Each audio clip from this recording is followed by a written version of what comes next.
All right, good evening. This meeting is now called to order. Roll call, please. Mrs. Cons? Here. Mrs. Yanez? Here. Mr. Salt? Here. All right, the Pledge of Allegiance this evening will be led by me. If you'll please join me. Pledge allegiance to the flag of the United States of America and to the republic for which it stands, one nation, under God, indivisible, with liberty and justice for all.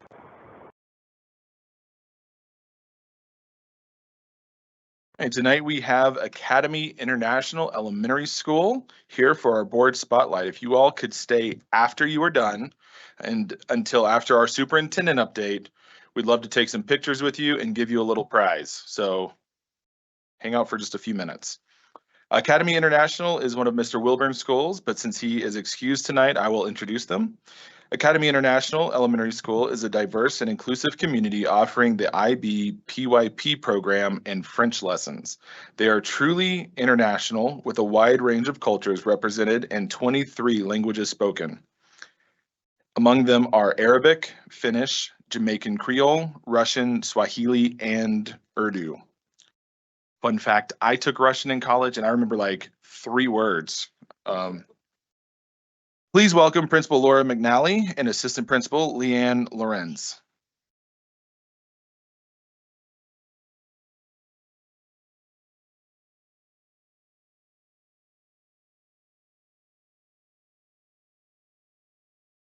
Good evening. Good evening.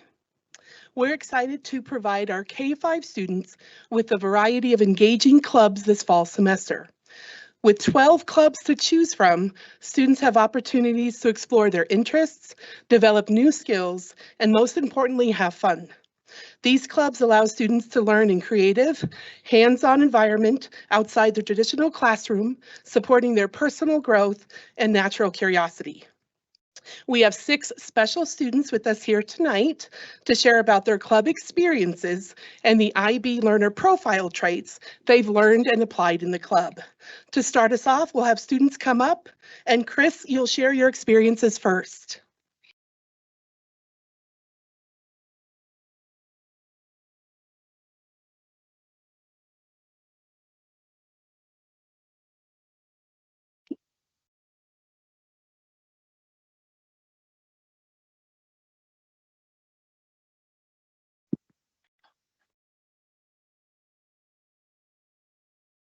Hello, my name is Chris and I'm in 5th grade.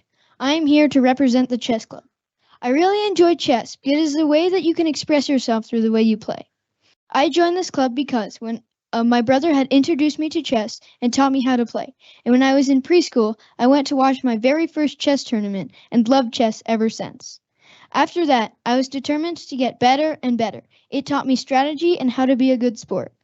I think that learning chess will help you become caring because you must show respect to your opponent as well as compassion, and you learn how to be a good sport when losing. It also makes you reflective because you don't always win, and even when you lose, you can learn from your mistakes and from your opponent and their strategy. So every time you get better. This is a half-done chess game. It can show you an example of what a chess match might look like. It's also a magnetic chessboard. It can be useful if you decide to practice or play while traveling, so the pieces don't fall off. And this is an award I got for 3rd place in my school for a chess tournament. Thank you for listening. I'll now pass it on to Kennedy.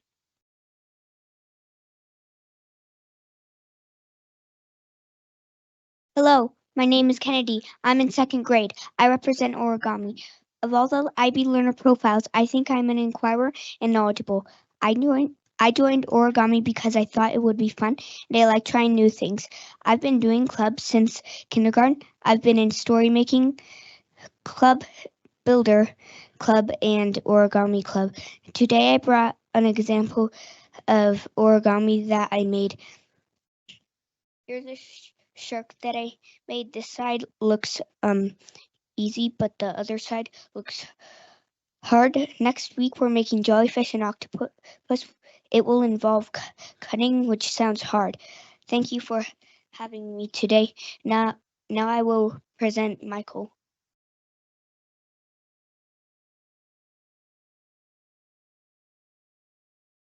Hello, my name is Michael Sharp, and I'm here to represent the Disc Golf Club at Academy International. The Disc Golf Club at Academy International is more than just a group of students. It's a dynamic community where students come together to learn, play, and compete in the exciting sport of disc golf. With a focus on different skills and sportsmanship, the club offers regular practice sessions. Whether you are a seasoned player or a curious beginner, the club provides a supportive environment to improve your game, enjoy the outdoors, and make new friends. By participating in the Disc Golf Club, students not only enhance their physical fitness and strategic thinking, but also build lasting connections and memories. Being a part of the Disc Golf Club has helped me develop in a lot of ways. One thing I've learned through this sport is how to be reflective. After each throw, I have to think about what I did right and what I need to improve on next time. I also learned to be a thinker. I have to think about the wind, how to angle my throw, and the best way to approach the course. As you can see, I brought 3 discs. They may look different, not only by color, but by the rims. This one is a driver. I can tell it's a driver because of how short the rim is. Next is a mid-range. It has a curve on the rim, and it goes a bit farther than the putter, which I'm doing next. This is a putter. It has the biggest rim and is used for close-range shots. One last thing I would like to share is the rim. People use it to write their names and phone number, so in case they lose their disc, they can get it back from any people that find it. Thank you for listening to me today. I appreciate your time. I will now introduce Nora and Sanbi.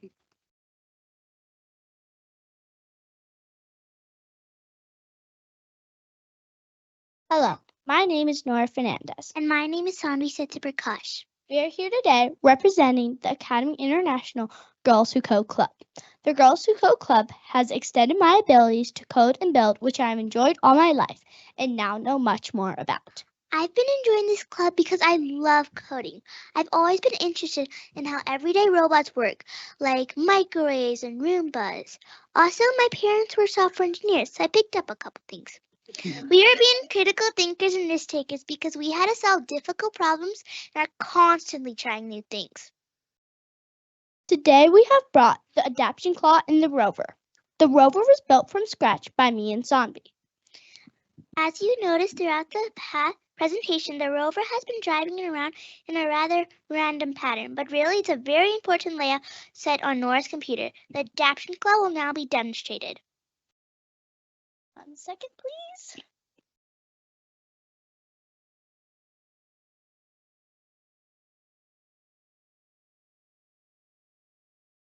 As you can see, the adaptation claw has multiple different moving parts. First of all, you can see that there is a rope here and a rubber band. Those are the 2 parts that stand out the most. The rope connects to this pink this pink part here, which connects to this yellow part here, which connects to another piece, which is the same piece, connecting to the orange band, creating tension between the claw and the lever. When the lever pulls down, the claw picks up. And when you release, the rubber band pulls it back. It can range from large items like that to smaller ones, slower and slower. Oh my gosh, why can I not pick this up?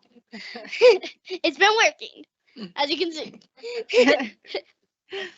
We have also built a small movable one, which is the hardest one to pick up, but still can pick up with a little bit of assistance.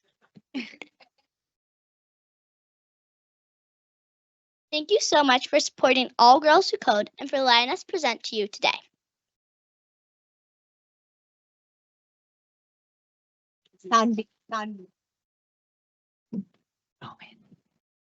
Next up, we have Owen.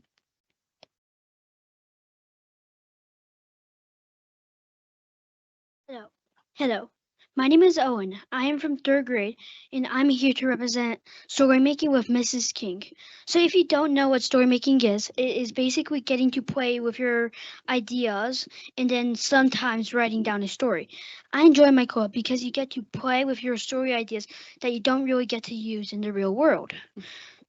I choose the IB trait of communicator because you get to not just use your voice, but writing and creating stories. The next IB trait I chose was reflective, because you think about how you can add on more or think about what could make the story better. Here's an artifact I have today is examples of story ideas and some story kits.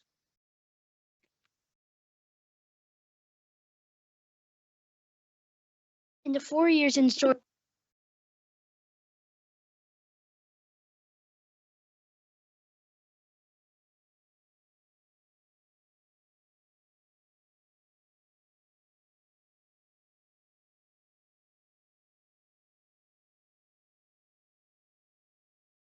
Thank you for your support and wonderful job, students. We're so proud of you.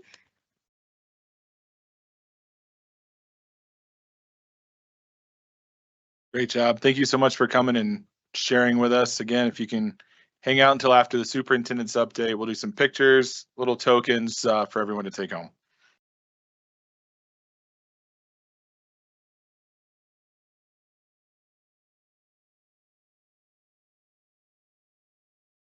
Ms. Matson-Bonet, were there any updates to the agenda? There were no updates to the agenda. Members of the board, are there any items you wish to move from the consent agenda? Are there any discussion items to be added to the agenda? May we have a motion to approve the agenda? Moved. Second. Roll call, please. Mrs. Cons, Aye. Mrs. Yanez, Aye. Mr. Salt, Aye. All right, tonight's board quote was one that I presented. It says, it's a quote from John Adams. It says, always stand on principle, even if you stand alone. Next, we'll move on to board comments. I'll talk about the CASB. We're doing a CASB debrief. Are there any other comments this evening? Ms. Yanez. I was just going to say thank you to the Yes Committee for the bond. People that volunteered their time and a lot of it. So thank you to those people. Absolutely. Thank you for sharing that. So Miss Shandy and I went down to the CASB Fall Delegate Assembly and Conference. It's two parts. Friday is conference, Saturday is the Delegate Assembly. For those of you who aren't familiar, CASB is the state school board association that we're members of. And so each member district has one delegate that they send to these delegate assemblies. The delegate assemblies pass resolutions that become part of CASB's platform for lobbying efforts in the new legislative session that will start in January. I've been the CASB delegate for the past few years. Ms. Shandy took over this year, and they changed some of the format. So previously we would have 20 to 30 different resolutions that would come. This time they actually consolidated down into a platform that had 4 pillars to it.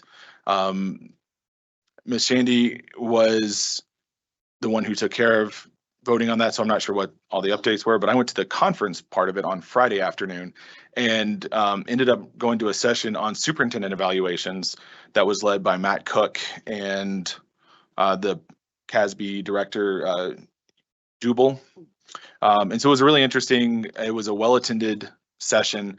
Lots of different people who are kind of struggling with how do we evaluate the superintendent. So I talked a little bit about what we do and actually utilized the metrics that we brought out. I think it was in August that we had sort of the goals and if we met them and if we didn't.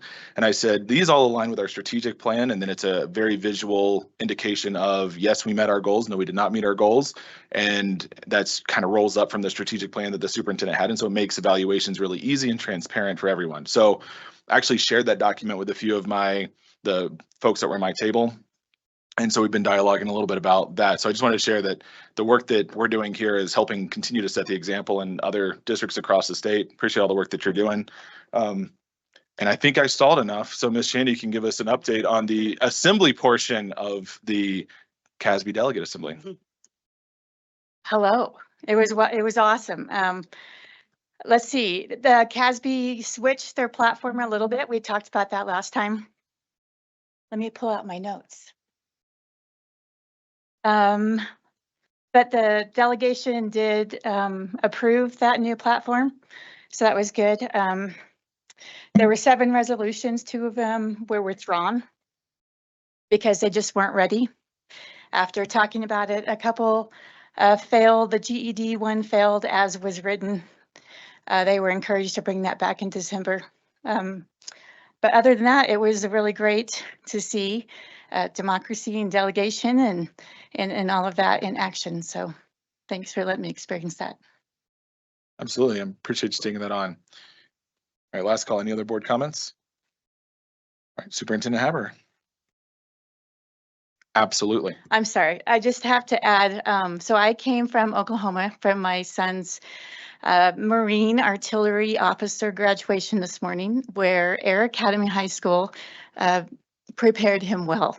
I wanted to say that. So he ended up being in the top 90th percent. There were only 2 students in all class that got that grade, so he was an honoree for that. But I wanted to shout out to Air Academy and Dan Olson for their work with what they've done to prepare him for being an officer in the Marines.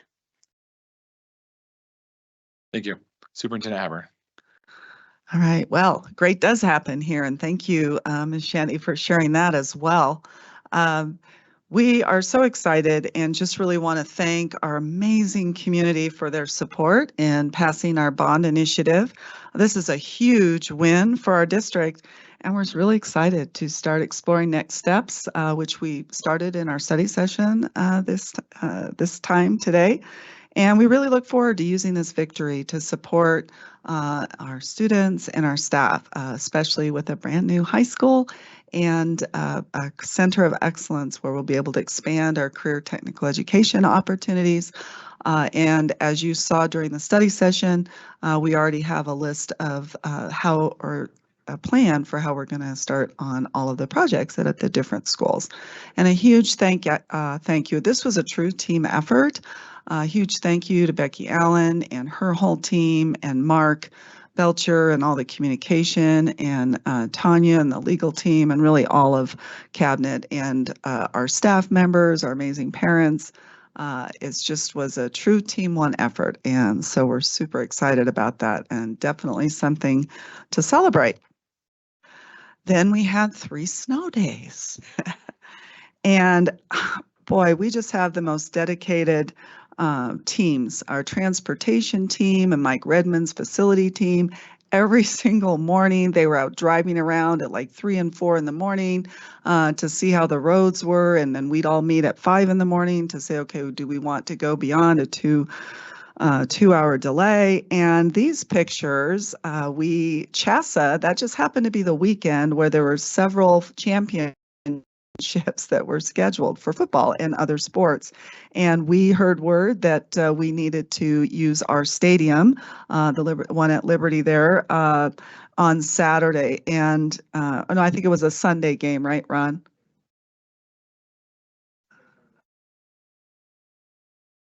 You had to get it ready for Saturday night. So you can see how much snow was there, and in a short amount of time with facilities, and they had parent volunteers out there.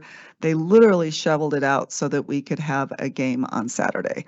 So again, we just have such an amazing parent community, amazing staff members, and this was truly a huge feat and celebration of our Team One spirit.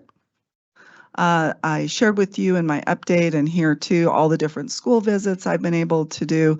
I'm also teaming up with the PSSGs who supervise principals, so I'm not only doing my own visits but going along with them just to keep learning about the great things that are happening in our schools, talking to teachers in particular, finding out how the curriculum's going for them, and our new initiative around iExcel. I think teachers and principals in general are really enjoying that. So it's been just a huge part of my work as a superintendent, and I always appreciate it when board members are able to come along too, because that way you get to see how decisions we make here in the boardroom are affecting and positively, I believe, impacting our students. So this is just an example, Chinook Trail Elementary. We saw definitely evidence of that focus on writing that we made for this year as a result of our Michael Schmolker results now that we all did as a district last year. Then I went to Aspen Valley. This was an art room, got to see some of the great creativity of our students. Then I went to Discovery Canyon Campus High School. Principal Matt Mitchell is excited to show me about the weight room. They kind of have a teamed approach with students doing weights and cardio at the same time. Got to go to their new field house and see the drones flying around. And thank goodness, right? Because before they didn't have the airspace, but now inside they're able to actually fly the drones on campus. And they are working towards certifications, which will allow them to be very marketable in the workforce. And then that picture in the upper right corner are two amazing seniors, Bryn Makros and Maddie Orlowski. And they were so excited to meet with me and tell me about the club that they started at Discovery Canyon, which was the Women in STEM Engineering. They call it the WISE Club. I think they said they went from 4 students to now they have 30 girls that are doing that. And then the swing set there, and I'm going to ask Mr. Josh Kinney, who's the Discovery Canyon High School teacher who sponsors that club, to come to the mic and just maybe talk a little bit about that club if he's here. And oh, is that Matt Mitchell? Is that him right now? I think it may be. But they were so excited because the swing set there, what they did is it's a cell phone charging station. And so, oh, there they are. Okay, yes, Josh and Bryn, come on up. And also got to hear Bryn talk at the Veterans Assembly, and you are so articulate and amazing, just a natural as a presenter. So, Bryn, I'd love to hear more about your club and and more about this swing set. Thank you so much, ma'am. Good afternoon, everyone. Thank you so much for giving me the opportunity to speak with you tonight. My name is Bryn Makros. I'm a senior at Discovery Canyon Campus High School, and I am here today to share information about the first ever Women in STEM Engineering Club, or WISE for short, in our district. In the United States, there is approximately 1.8 million people working in the engineering field. However, of this 1.8 million people, only 14% of these are women. Furthermore, on average at my high school, only half of the girls in our engineering program make it past the first year. And understandably so, it is so easy for young female students to feel outnumbered when they're 10 to 1 in a classroom. And I can understand this struggle firsthand because I was almost one of the female students who didn't make it back the next year. But instead of stepping away from the program whose materials I was passionate about, I found a different solution. And with the help of my best friend, Maddie Orlowski, we founded the first ever Women in STEM Club our sophomore year in high school. 3 years later, and the club has grown over 600% and created a space where girls feel supported and encouraged to pursue their interest in engineering and science. Instead of losing half of our girls to the program, I can now confidently say that they are still here, showing up to our meetings each week and taking on leadership roles. We also have a high graduated amount of girls using their STEM skills in the real world, studying aeronautical engineering at Carnegie Mellon and mechanical engineering at the University of Colorado Boulder, and we are so proud of them. None of this would have been possible without the incredible support of our club sponsor, Josh Kinney, who single-handedly sponsors the club. Without him, we would have never been able to complete our latest project, which you will all get to see on video in one moment. He is very humble and does not like to take credit for anything, but without him, we would never have been able to build this swing, and I'm so incredibly grateful that he was able to do this with us. Thank you so much for your time and your continued commitment to empowering all students in our district. So my co-president, Maddie Orlowski, couldn't be here today, but we have a video of her explaining our swing project to you firsthand, if you'd all like to look at the board. There's no sound.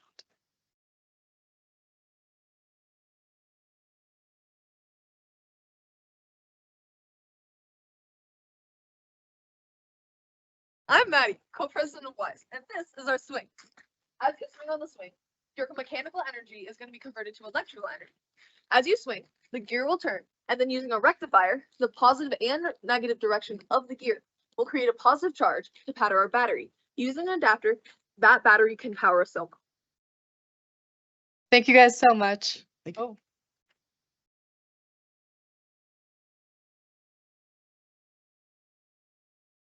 So amazing. Thank you. And I think you said you're already seeing students going out and using it, right? That's cool. That's really cool. All right, so next we have a picture of Principal Laura McNally proudly showing off some of the wonderful student writing that's happening at her school. And then Edith Wolford Elementary. There were good small group support around writing that I saw.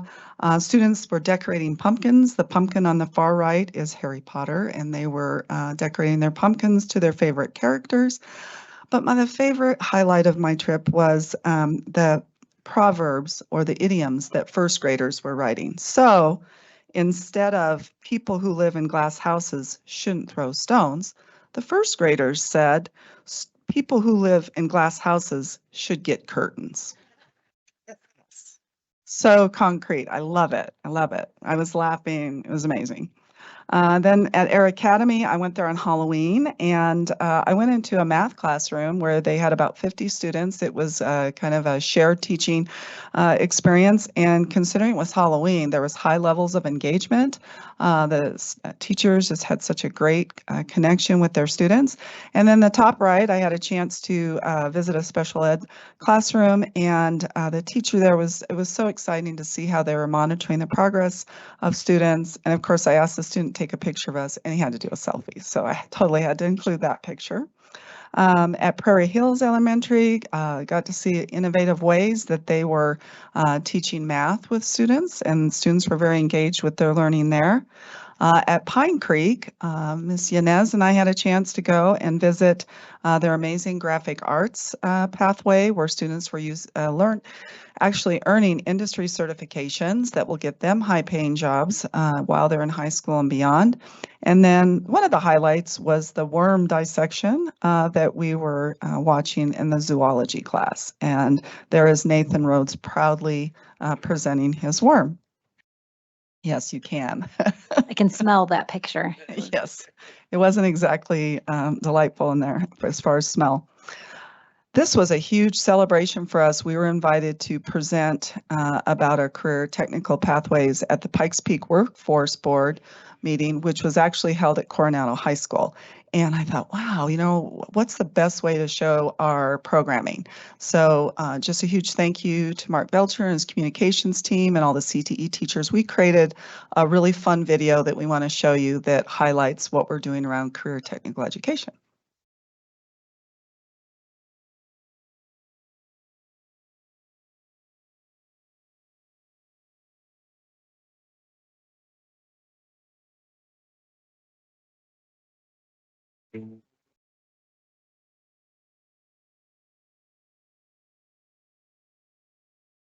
We live in a dynamic and ever-changing world, so to be in the forefront of innovation and empower students to reach their potential, we've established a laser-like focus on expanding and strengthening our career and technical education, or CTE programming, in Academy District 20. I believe the CTE programming we are working on right now will revolutionize the workforce across Colorado Springs, across the state, and I'd argue across the country.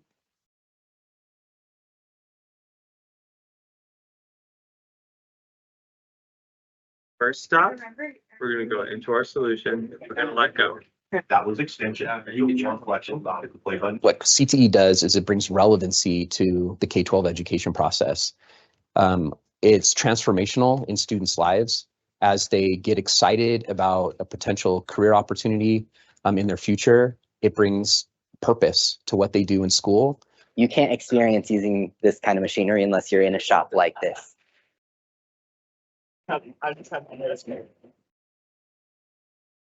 We get to use some of the stuff that really is state of the industry, the anatomage tables that you saw, that's state of the industry technology. We do DNA fingerprinting on our own DNA. We work with bacteria. We do gene manipulation. We do real state of the industry stuff. Industry changes dramatically with new technologies and new ways of doing things, new innovations. It's imperative that we partner with industry to really bolster and bring relevancy to our high school programs. And that way students, when they graduate and they join the world of work or they join different post-secondary opportunities, that they're super successful because they've already dealt with it. They've already have experience with it.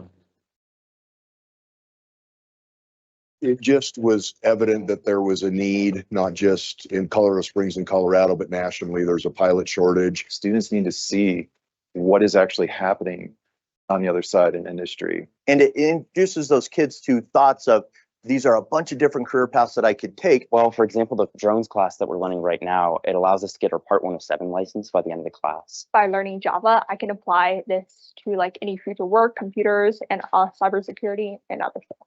I think the main thing I'm learning is like just the whole coding application, because once you get like one language down, learning a second language is like super fast.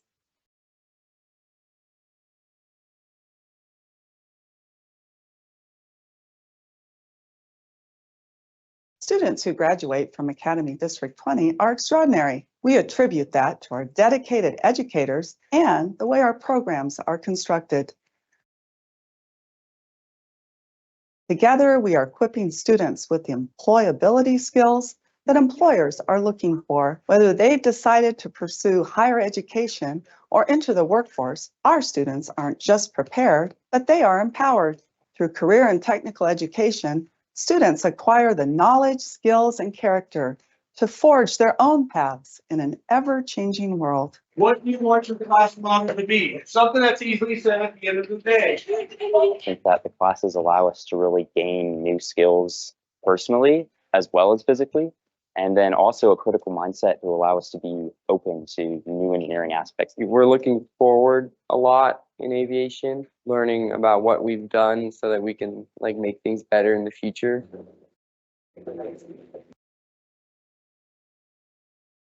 What we're really trying to show in this space is that it is really fun to run a business. Also, it's really hard. So we don't hide anything from these kids.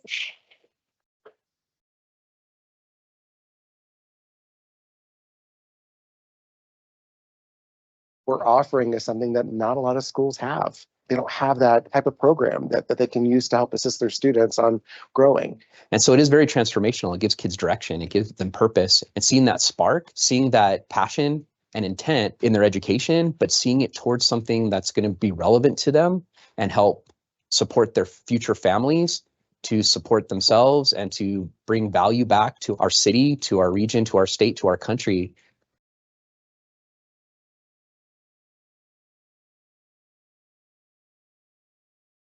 The landscape of education will continue to adapt and grow, and so will we. In District 20, our work in this area has just begun. Our educators are finding innovative ways to ignite young minds, ensuring that when our students step into the world, they do so, not just prepared,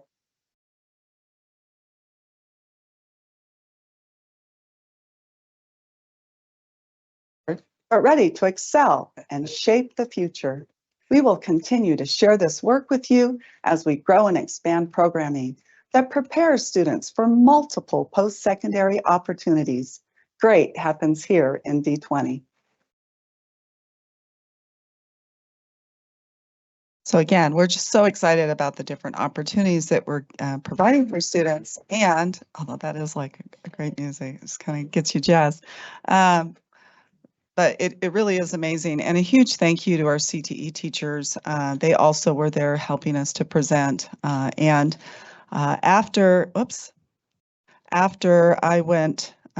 we presented, I also had a chance to visit some of their CTE classes at Coronado.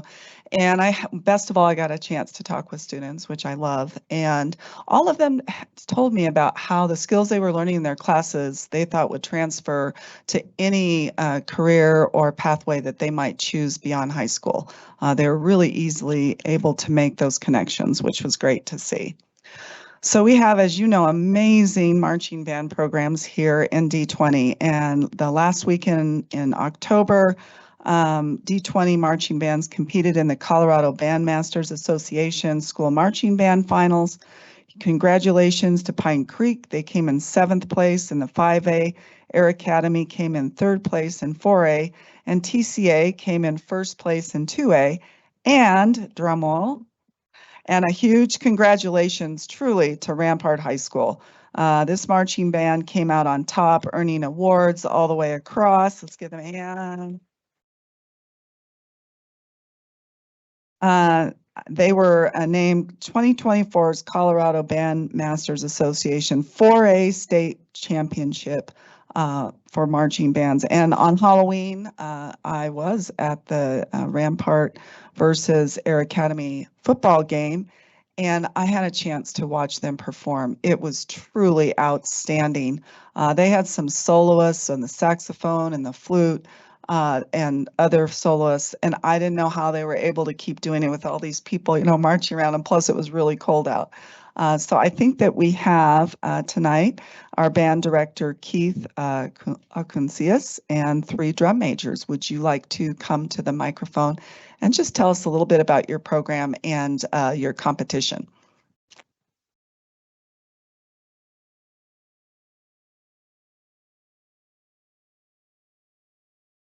Hello, and thank you for having us here tonight. My name is Keith Kuncius, and I'm one of the band directors at Rampart. This has truly been a storybook season for us. The students have been outstanding and amazing, and I'm really just so grateful to be their band director at Rampart High School. This really represents not just their day-to-day efforts or week-to-week or even this season, but for several of them, 3, 4, 5 years worth of effort and work, and they just couldn't be better representatives of not just D20 and Rampart High School, but the whole community of Colorado Springs. We were able to travel out to Grand Junction this year, and they represented well. They won that competition as well, but the moments where we were in hotel or when we were out eating lunch in places and people would just come up to them and say, these are some truly fantastic students, and I think they just did a terrific job of representing all of us, and the representatives of our band are here with us tonight. This is head drum major Irene Wish, drum major Gabriella Olson, and drum major Hannah Waldrop, and I couldn't be more pleased to have had these 3 young ladies just do a terrific job of representing the band at every competition as well. So thank you so much for having us. Yes, thank you. Did you want to? I think you were gonna, do you want to share something about your experience? Yeah, no, I'd love to. I just wanted to say thank you so much for joining us at the Halloween game too. And that's something that's so wonderful. And yeah, I just think it's so incredibly cool. We went from around 60 members my freshman year to almost 130. And now we're here with a state championship title after these 4 years. And I just wanted to say thank you. And we're so proud to be able to represent that for Rampart and for D20. So thank you. Thank you. Thank you guys. Really appreciate all your hard effort. I wanted to share that if you haven't had the opportunity to watch them perform, they performed for their final time at our Champions Assembly on Tuesday. We had to reschedule it because of those snow days, but it is on the KRAM YouTube, and it's not their full show, but you can honestly feel like just all of the joy that we were able to celebrate them and that they were able to celebrate themselves. Awesome. Thank you so much. So as you know, last year we made some budget reductions at the central office so that we could staff our elementary schools with security. And every time I go to an elementary, I meet our smiling security officers and just hear amazing stories about how principals and teachers just love having them around. So was able to catch a few pictures. This is security officer Jeff Potts on the left, School in the Woods. He loves to do, where is he? Where is he at? Wave, okay, there you are. Thank you, Ms. Officer Potts, for your dedication to the students in School in the Woods. And it looks like you're really good at archery too. And I know the principal shared that you like to do animal tracking too at recess, kind of show kids how to do that. So that's just huge in building relationships with our students, and we really appreciate you for that. Also, Security Officer Curtis Lilly, is he here tonight? Was he able to be here? Nope. He is at Douglas Valley Elementary, and I was just out there for the parade. And this picture was from Principal Adrienne Maury, and she wanted to share this story of this picture. She said, today one of our kindergartners was arriving via the Kiss and Go, and her mother asked if she could hold up the line to get a picture of her daughter with Officer Lilly. She shared that her daughter insisted on being a police officer for Halloween this year because she loves Officer Lilly so much and looks forward to seeing him every day. She then added, everyone in our family knows about him, even her grandmother who lives out of state. So let's give it up for both of our security. And now we have a special award also to one of our amazing security officers, for Alan Dominguez from Challenger Middle School. He saved a student's life a couple of weeks ago, and he earned a prestigious award for his action. So would Assistant Director for Security, Buck Myers, and Rich Payne, Director, please come to the microphone and present a Director's Commendation Award to Officer Dominguez. Thank you and good evening. Thanks to the Board of Education and to Superintendent Haber for the opportunity to present this award tonight. Director of Security Rich Payne and I will be presenting a Director's Commendation for Life-Saving to Security Officer Alan Dominguez, and a District Security Challenge Coin to Assistant Principal Molly Bishop for their actions at Challenger Middle School on October 23rd, 2024. So first thing, I would love to have Officer Dominguez and Mrs. Bishop come up and join us, please.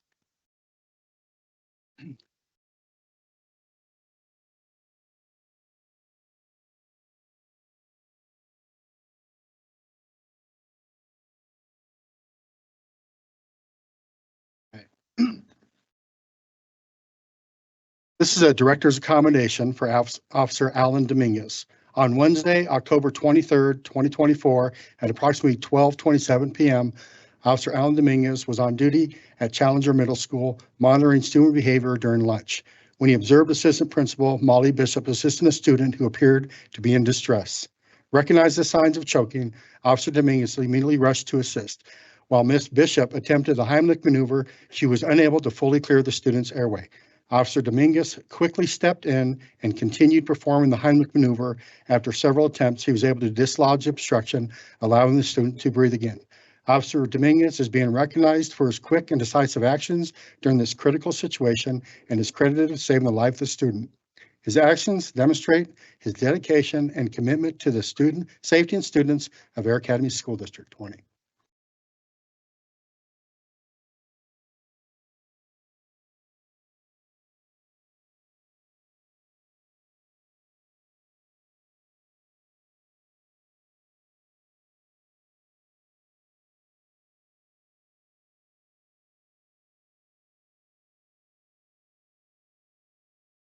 I would just like to say thank you for this honor and being recognized.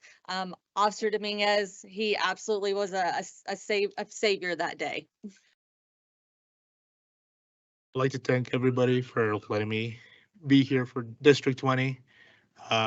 These are one of the biggest reasons why I love working here at D20, being there for the kids, being there for the staff members, being there for anybody that walks through these buildings. And I would like to thank Molly for that great teamwork that we performed that day.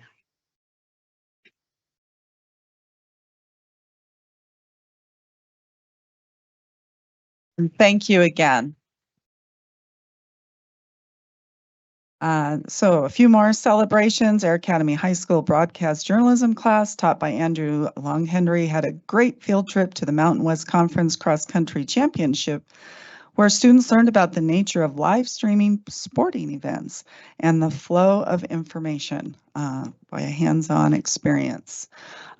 This was amazing, and Compass Heights Elementary School hosted one of the last district elementary cross-country running meets. They had 284 students from Encompass Heights, Chinook Trail, and Academy Endeavor Elementary. They took to the trails around the school to chase down the rabbit, whose services were volunteered by David Stevens of Academy Endeavor Elementary. Pine Creek High School, we were celebrating one of their students, was a part of the Forge Evolution and Restorative Practice for Misdemeanor Crimes in Colorado Springs. And her mom, Marta, is also one of our ESL teachers and who has also served as an interim dean. So I was super excited to see one of our amazing students taking part of this important community service. Pine Creek High School also, their cheerleaders are the 2024-25 game day division winners. They earn the opportunity to travel to Orlando to UCA finals in February. Village High School, they participated in Serve Your City class at Village High School. That class helped decorate for a very special Halloween party at Hope and Home, a foster and adoption agency in Colorado Springs. And the party was held for over 60 foster families that the agency supports. Chinook Trail Middle School softball team, they completed the North Peak Athletic Conference softball tournament and won for the third year in a row.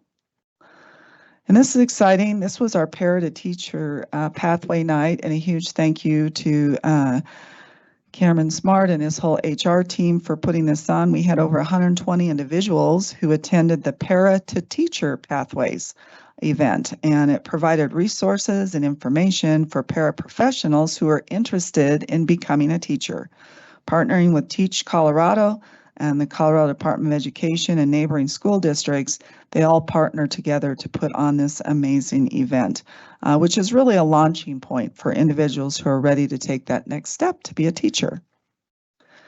And then we recently took a group of high school principals, Dr. Field and some of our learning services folks, and our career and technical education folks to Poudre High School. There they have what's called a wall-to-wall career academy model, and they actually won an award with CASB, I think, last summer. But every student there is involved in some kind of a career pathway, career academy. So it was just really great to see how they organize things. Best of all, we had a chance to go and visit some of the different rooms. The one on the left, the students actually build their own escape room.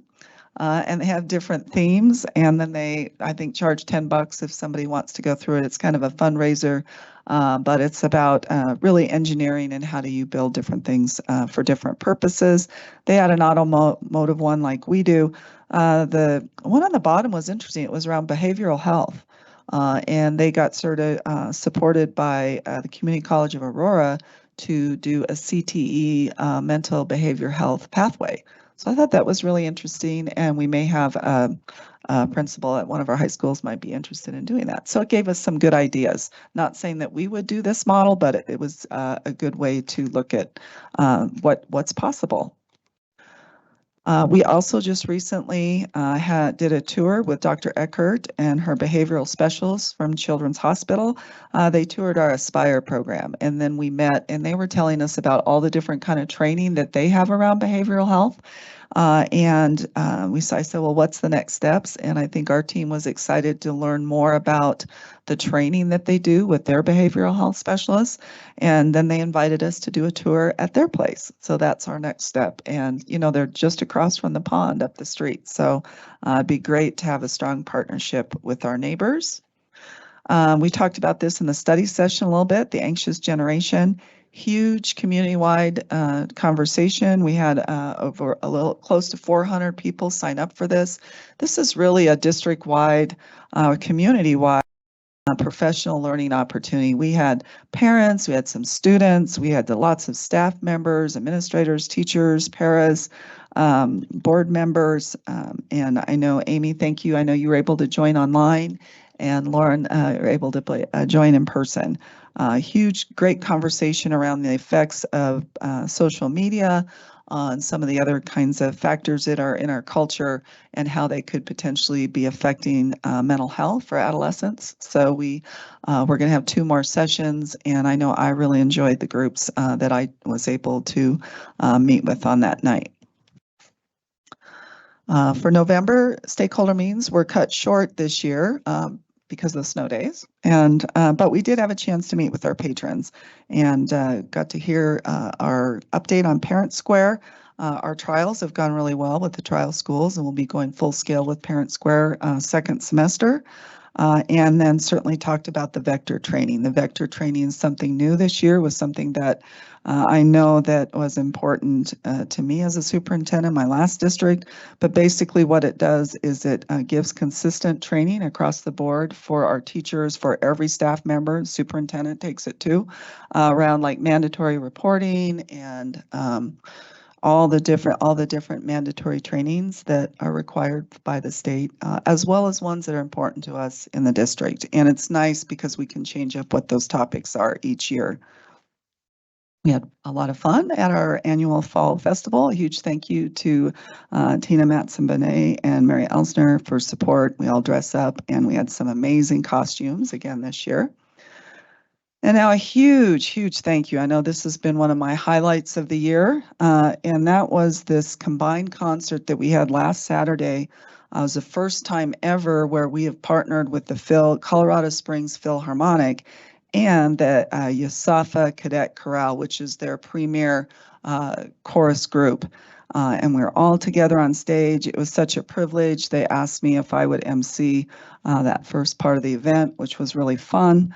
But I am very honored to have, I know that Wes is here, and you were the brainchild, I think, for this was you. So I'd love to hear your story around that. We have to kind of keep it short since we're running long, but thank you so much. That was an outstanding experience for our students to be on stage and to be alongside all of those professional musicians. So if you and Ron want to come to the mic and just say something brief about this event. It was, and we already have it scheduled, right, for the 26-27 school year. We'll be able to do it every other year. So. Well, I'll keep it short because me and time limits don't work very well. So I just wanted to tell a little bit about our team because sometimes it looks like Wes and I maybe did this and we were just helping. Every K through 12 choir director was involved to learn the one piece. Took hours and hours and hours, and many of those directors were on site for Saturday supervising. I spent about 15 minutes with middle schoolers, so I was ready to run out the door after they were bouncing off the walls, but they did a great job. But Caitlin Clark, my administrative assistant, Tanner Jones assisted, Ginger helping out emceeing, and we had two D20 parents that served high up in the Philharmonic that were D20 parents that helped make this dream come true. And I will say, after 30 years of leading and coordinating events, this ranks #1. I've never seen such an impactful event as this. 250 4th through 12th graders were on stage with USAFA, a Philharmonic group that was terrific. And that's a once in a lifetime experience for our kids that we're going to do every 2 years now. And Wes will tell you a little bit more about a special D20 world premiere. So I'm going to let him talk about that. So one of the pieces that we got to perform, excuse me, was a world premiere of a composition called Seek by D20 graduate Josh Maynard. He went through Woodman Roberts. He was my student at Eagle View and also went to Air Academy High School. And he's now a senior at Boulder studying music composition, about to go to grad school for choral conducting with the hopes of being a college choir professor. And he wrote a piece he was commissioned to write for University of Wyoming's Women's Choir last year. I reached out to him and asked if he'd be willing to orchestrate it, and we did the world premiere of the orchestration at the end of the first half of the concert this past Saturday. And during the dress rehearsal, the conductor turned around to him and asked, "How old are you?" And he said, "I'm 22. And he said, "Well, if you're writing like this, stay in touch." So Josh now has a direct line to the second largest professional orchestra in the state of Colorado. And that's just one example of the continued life lessons that students can learn. And we know that not all 250 of these students are going to become professional musicians, but the teamwork, the dedication, the patience that they learn, just like the CTE skills, and just like the students in Keith's marching band, it'll transfer to whatever they do in their adult lives. And two things I just want to close with is Nathan announced this, that in the 99-year history of the Philharmonic, this is the first ever partnership with the school district to be on stage with the Philharmonic. So pretty cool. And then I think the whole event encapsulates D20's commitment to the arts and passions of all students. It was the most beautiful event I've ever seen. So thank you. Thank you. Thank you for supporting it.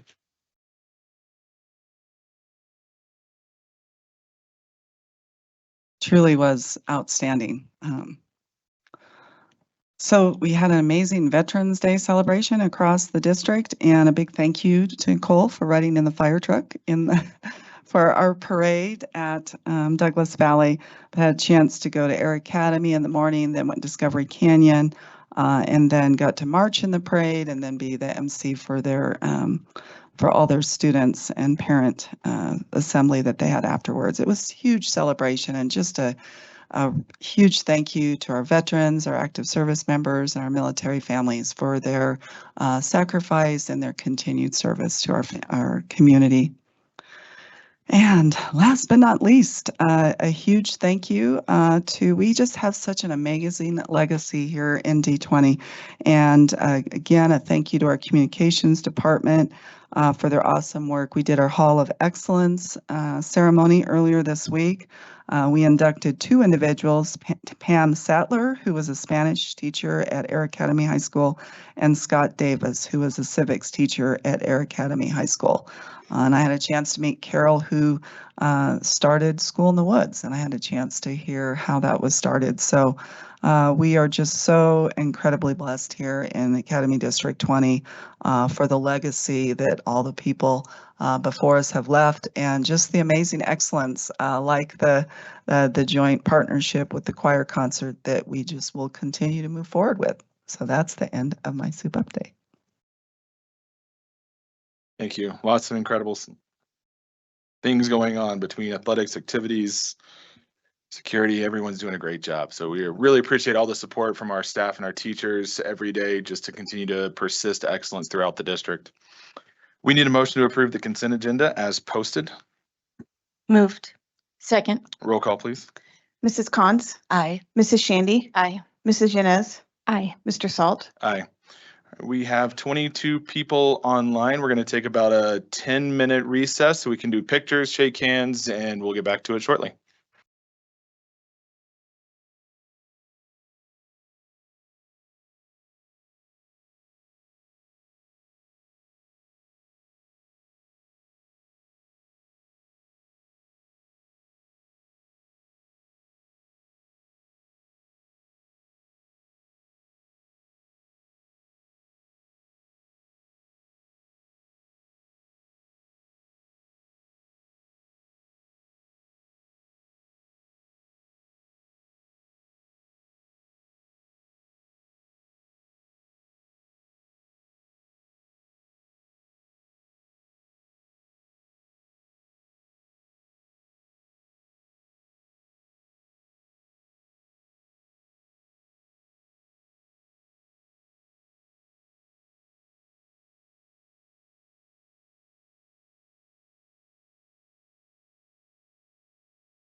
All right, we're back. Thank you all. So next is number 8, but there were no items pulled from the consent agenda, so we'll move to 9 written reports. First up is the monthly financial report through September of 2024. Were there any questions or comments? All right, seeing none. Item B, annual monitoring report for TCA. Were there any questions or comments? Item C, notice of auto renewal of superintendent contract. Were there any questions or comments? Item D, expulsion appeal notification. This is a confidential report. State Law CRS 24-72-2-43D3. The Public Records Law requires the Board of Education to comply with provisions of the Family Education Rights and Privacy Act, which protects the confidentiality of student discipline records. Therefore, the report by the expulsion appeal notification is confidential. Item E, first quarter Board of Education discretionary budget update. Were there any questions or comments? Mr. President, Yes. my only comment is the election fees came in more as usual, and that's why we're over. We'll see what the final bill is, and then Mrs. Allen will rectify that at the mid-year. Thank you. I appreciate the update on that. All right. Those are all of our written reports. Next up are presentations. First is the report of the Citizens Bond Oversight Committee, Superintendent Haber. Yes, and I'll turn that over to Mrs. Becky Allen, Deputy Superintendent, CFO. All right, I would like to welcome Mr. David Brockway. Yeah, we'll just switch it to the CBOC.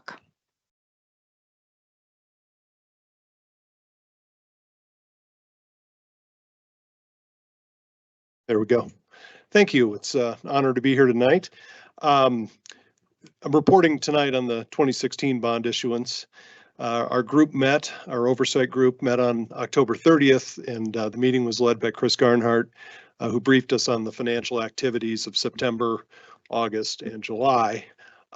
There is not a whole lot of expenditures to report during that time as we're kind of coming into the sunset of the bond issuance, but an interesting thing that's happened in all 3 of those months, there have been interest earnings that are credited back to the project.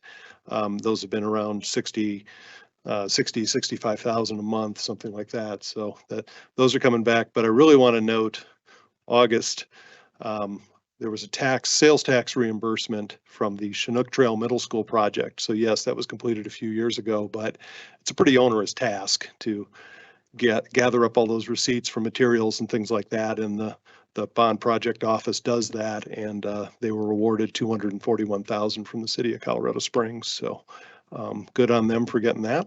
And where that leaves the bond overall, it's 97.4% completed.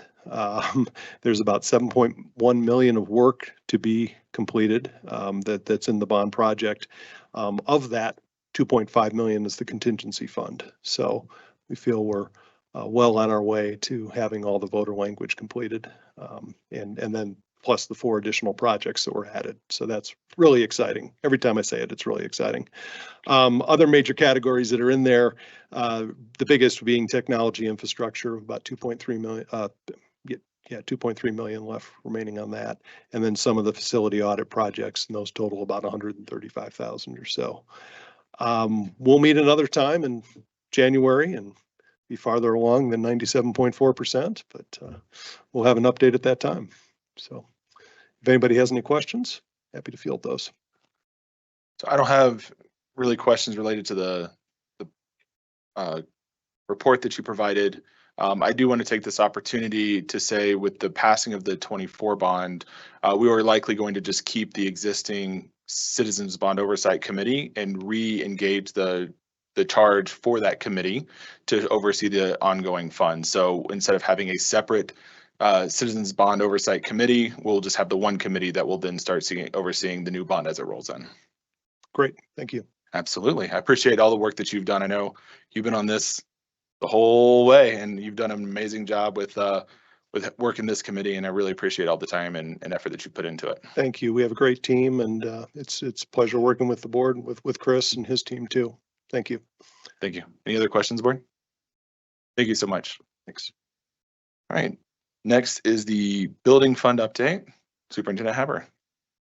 Yep, and I would say Mrs. Becky Allen, CFO, Deputy Superintendent. I'd like to welcome Chris Garnhart, our Executive Director for the Building Fund.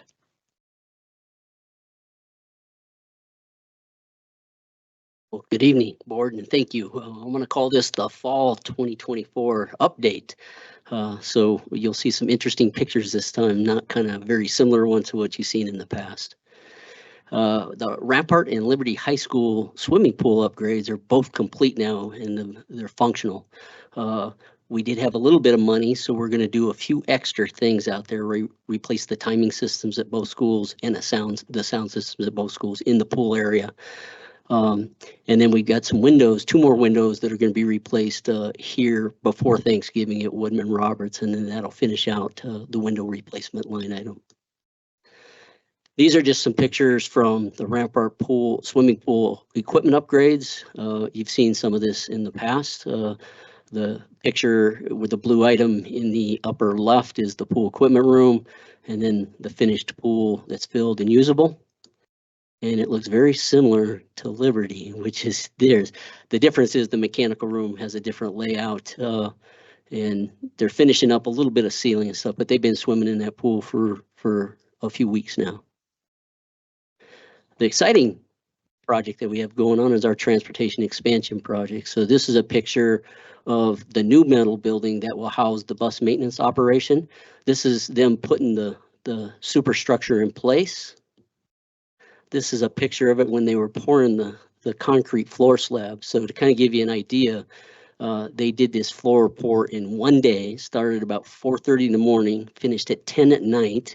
It was about 400 cubic yards of concrete. And to put that into perspective, that's about 50 truckloads of those concrete mixers that you see. But it takes a lot of people to do that work. And then this is a picture of what it looks like on the inside. And this is what it looks like on the west side, the outside. So they're in the process of pouring the concrete apron in front of the garage doors there. And then this is the east side.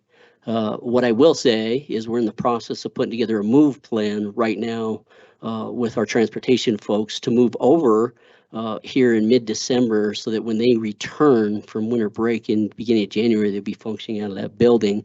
And then our contractor will move to the inside of the building to do the renovation that we need to do over there.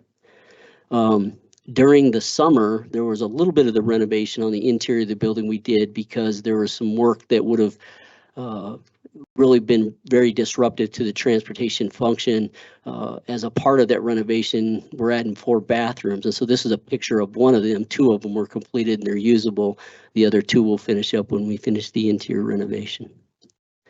And then we got our document scanning project. So we've made some headway on that. We have finished up scanning in all the human resources documents. And we have left the ones that you see on this list.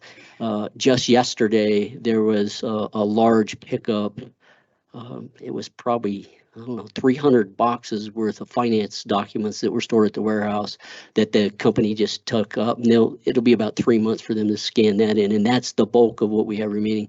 The others are some odds and ends. So we'll wrap that up in the springtime. So with that, any questions? Board, any questions? All right, thank you. Thank you. All right, next is item C, the 2024 Residential Development Analysis Report. Superintendent Haber.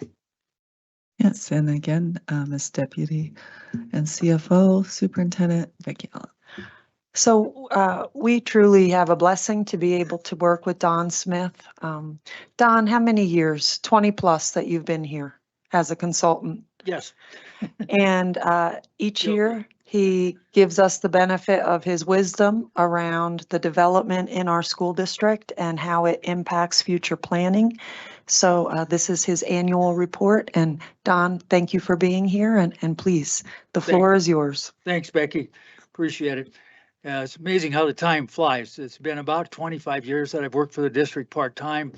I came here in a financial crisis, and as I look at things and the ways it goes today, it's just a totally different operation.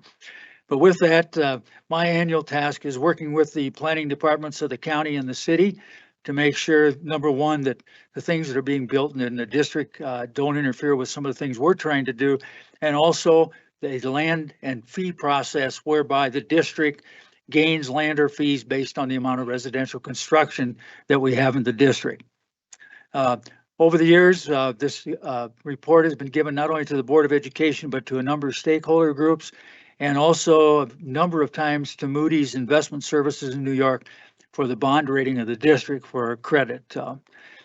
So it's been an ongoing process. I've really enjoyed the first part of the presentation. I'm going to go through quite quickly because it deals with commercial.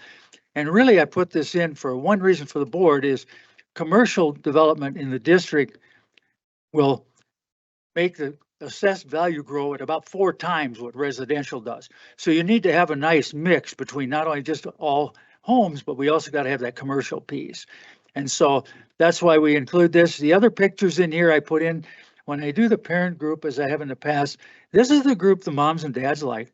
You know, it's always, hey, what do you got for Secret Forest this year? You know, is Saks Fifth Avenue coming, or who's going to show up on our doorstep? And really, we got an amphitheater that's making a lot of noise from what I read in the paper. I'm not sure. This is the Air Force Academy Visitor Center. I can't wait for this place to open and have an opportunity to go in and see the displays. We're talking about mid-25. The building is done, but the group that did the Museum Paralympic and Olympic Museum downtown are doing the interactive things for this museum as well. The hotel is open at this time, but there's a view out of the front of the visitor center. It's just a fabulous view. There's the amphitheater up at Polaris Point. Here's some things that are going on. They're up along Northgate or Interquest up in that area. This is a new splash park that's coming over by the amphitheater. And this is the one I like to show because in 2006, this aerial shot of Interquest, there was nothing but New Life Church. And here we are 18 years later, and they are down to where there's virtually nothing left as far as sites there. They've got a few commercial sites left. Do I understand the north side of the road right up next to the interstate is going to be an outdoor equipment type place like 4-wheel drive vehicles and things like that. So that parcel has been sold. Whoops, let's go the right way here. Just some of the things that are going on out in that area. And we're getting a new development down at the very bottom end of Flying Horse where Powers and Highway 83 cross. There'll be a big commercial development going in there in the next few years. And I think what they're waiting for is the intersection to be completed, the bridge built, and then for Powers to actually be completed. And that should be coming because that was part of the last agreement on the extension of the sales tax with the city.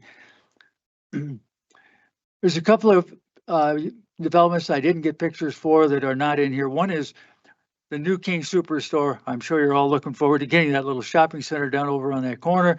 You don't have to drive miles to find a grocery store.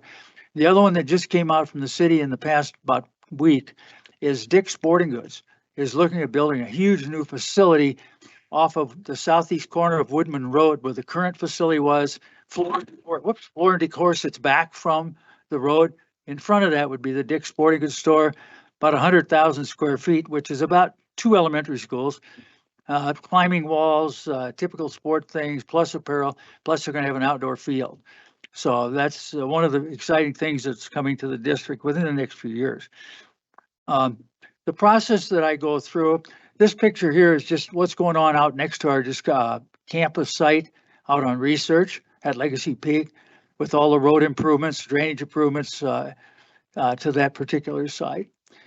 But the real meat of this is the residential piece that we want to talk about. And what I do is in January each year, I start preparing to contact all the developers that are building in the district as far as residential construction to find out, number one, what did you complete in the last year?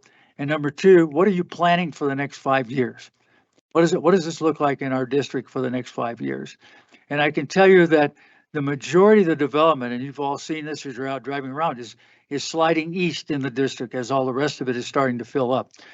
One is the Sterling Ranch project, which is out off of Ulmer Road.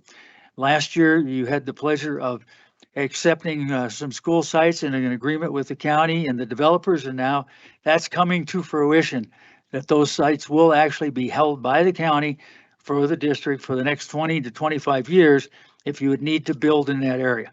And a lot will be driven by, what's that type of housing and the number of students who come with that development. but that is a large piece of what's happening in the district on the east side, along with the balance of Wolf Ranch. There's a considerable amount of sites or spaces left. We have a number of school sites that we own or are reserved. The ones in red font are actually reserved for the district. We do not own it. We do not have title to that land. Therefore, we do not maintain it.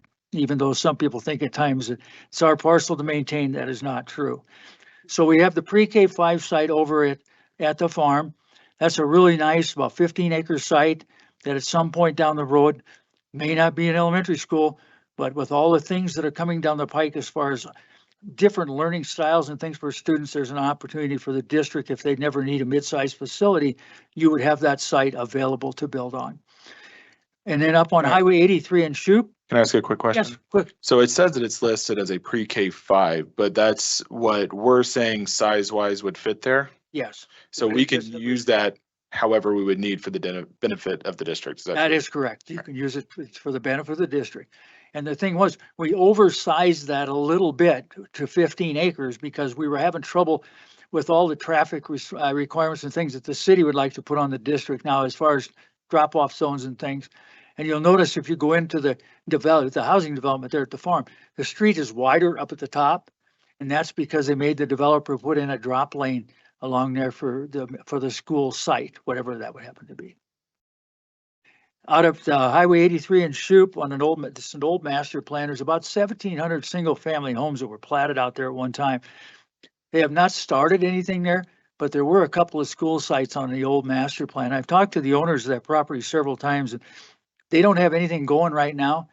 But if you look from there, everything's closing in on them. You know, flying horses coming down, they're going to be almost down to that intersection. And then we've got the development came up from the south behind Pine Creek High School. And so therefore, it's in the city, utilities are at the front door. And that means building could happen very quickly. We have another pre-K 5 site that was identified at that on Briargate Parkway, where it will extend over to Black Forest Road. And out in Sterling Ranch, you're very familiar with the pre-K 5, pre-K 8 sites out there that we have. And then the two that we own is the balance of the pre-K 12 campus on Reach Parkway out at Legacy Peak. And we also own the 5-acre Cumber Vista site down in Cumber Vista, just northeast of the hospital there. I'll skip through a number of these that you can look at your leisure, and I'm sure you've had a chance to look those over. It talks about our process whereby we have an ultrasound demographer that looks at birth rates and those types of things and give us a grand picture of what they see coming down the road. Mine is based on a snapshot in time. This is what's happened to your housing. This is what I've seen you grow over the last 20 years. By taking that information, then we develop our projections for the future. We've really dropped. When I first came here, we were getting about 3/4 of a student per single family home. That has dropped down to the actual numbers about 0.25 to 0.2 or to 0.5, somewhere in that range per household. The actual enrollment growth from last year to this year, we're up about 37 students. It's good to be up. You don't want to be going down. As an old school finance officer, the worst position you can be in is going backwards. Don't want to be there. And also, we like to share with our community, there's a perception that we're, if we build, especially multifamily housing in the district, we're going to be overrun with students. Well, let me assure you, you're not going to be. Here's a representation of what happened since 2018 in this district, reported by the developers. There was over 12,000 units represented there between the single family attached, multifamily. And we've gained a total of 138 students. Now, this is way below what we've done in the past, but we look at birth rates, we look at cost of housing, we look at the interest rates. All of these things are driving the number of children in the district. But like I say, even small growth is good. When we look at buildings, so when we go through now, I'm going to take you through and kind of walk you through where we are at each high school area. Last year, I had it divided by east, west. I think it was Mr. Salt asked me if we could look at it kind of like a high school region, even though we're not a feeder school system where elementary A goes to middle school B to high school C, because we're open enrollment. but this gives us a good idea of what things look like in the various neighborhoods in the district. And we look at two different figures. One is the architectural utilization, which is 100% of the seats that the school was built for. The other thing that we would like to use is what we call our maximization or target utilization factor. As the elementary schools, if we can fill 90% of that space with students, we're doing well. And that's because you have special ed programs, you have special reading programs, and all these other issues that principals run into that they need space for. So we plan 90% of that space for our regular attendance. At the high schools and middle schools, we use 85%. And what happens there is you don't have to have art on a cart. In other words, the teacher has a room, and not all rooms are used 100% of the time. And so that's why we use 85% in those secondary schools. As far as the review process for enrollment in the various schools, we first look at the students that reside in that school district or school boundary area. Then we look at the in-district choice students and then the out-of-district choice students. And that's how you can control the enrollments within your various schools in the district. Some of them more popular than others because of program issues and other things. So the first one we'll look at is the Air Academy High School. And what I did is you have three blocks. You got your elementary in the upper right, the middle school, and then the high school. And what I've done is these are the projections from the new housing, what our outside demographer is telling us, and what our staff is telling us internally between the building principals and Ms. Allen's office, and they look at and make their enrollment projection. If there are no marks on this page, red or green, that means everything's fine, okay? You got lots of space on the west side to take on students. So as we go through these things, will change a little bit. This would be the Discovery Canyon High School area. Up in the upper right hand, you see the elementary school. And once again, the design capacities for the various schools and the estimated enrollment in that area. Everything looks good. When you look at the middle school, if we use just the utilization capacity of 85%, you see some green blocks, okay? That means that in those projections, we would be hitting that 85%. Does that mean that school is full and overflowing? We got to go into panic mode and build a middle school? No. We got lots of space there, lots of flexibility. It's just keep an eye on that one, because as we move down the road, things could change in that particular attendance area. At the high school, we look good at this time. And as I mentioned, this is a snapshot in time. This can change day to day as we move through the year. Liberty High School, see the upper right, as far as the elementaries in that area, we're fine. We go to the middle school, you can see that Timberview and their capacity. If the new housing played out to the exact number of students for 5 years, we'd say, oh, we got a red space there. We need to do something and talk about what we're doing with the kids in that attendance area, what we're doing for in-district choice, and what we're doing for out-of-district choice in that particular building to make sure that we don't get into a problem. And you see the same thing is true at Liberty High School. The projections would show that we will get to that 85% utilization, but only in the far out years in 27 and 28 does it look like we're going to get to about that 1,800 mark, which would be 100% of capacity. The Pine Creek High School attendance, elementary schools, you can see in one of the demographer's projections way out. There's a green spot. Sorry about that. I just ambidextrous. They gotta be flicking slides and talking here. It's really getting to be tough. I'm not as good at this as those kids that were here, I'll tell you. They're amazing. I love their little robot. I don't remember doing anything like that when I was in school. I think we had cars. I remember that.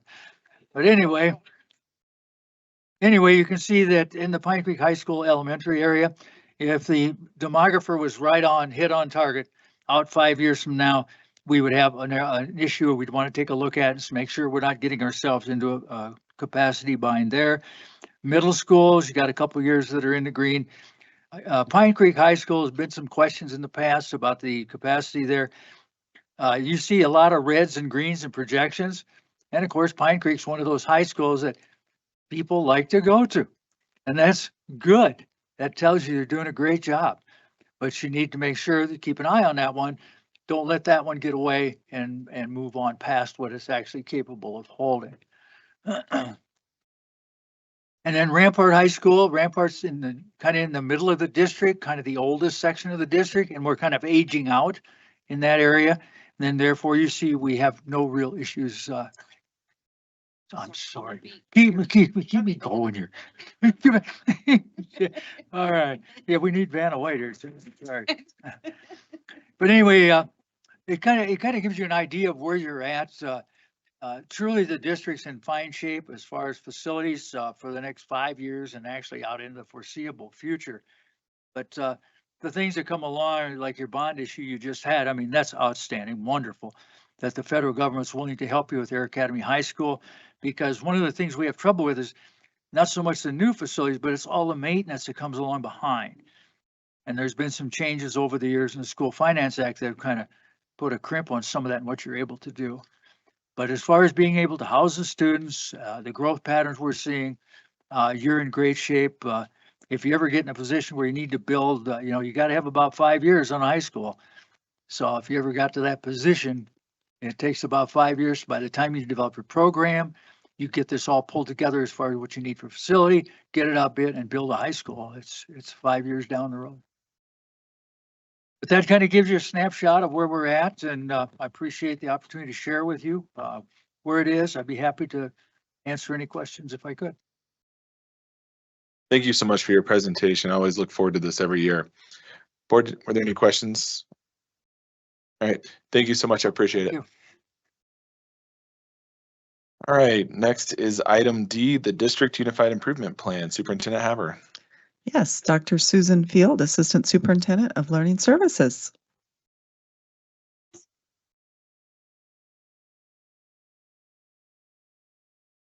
See if we can click.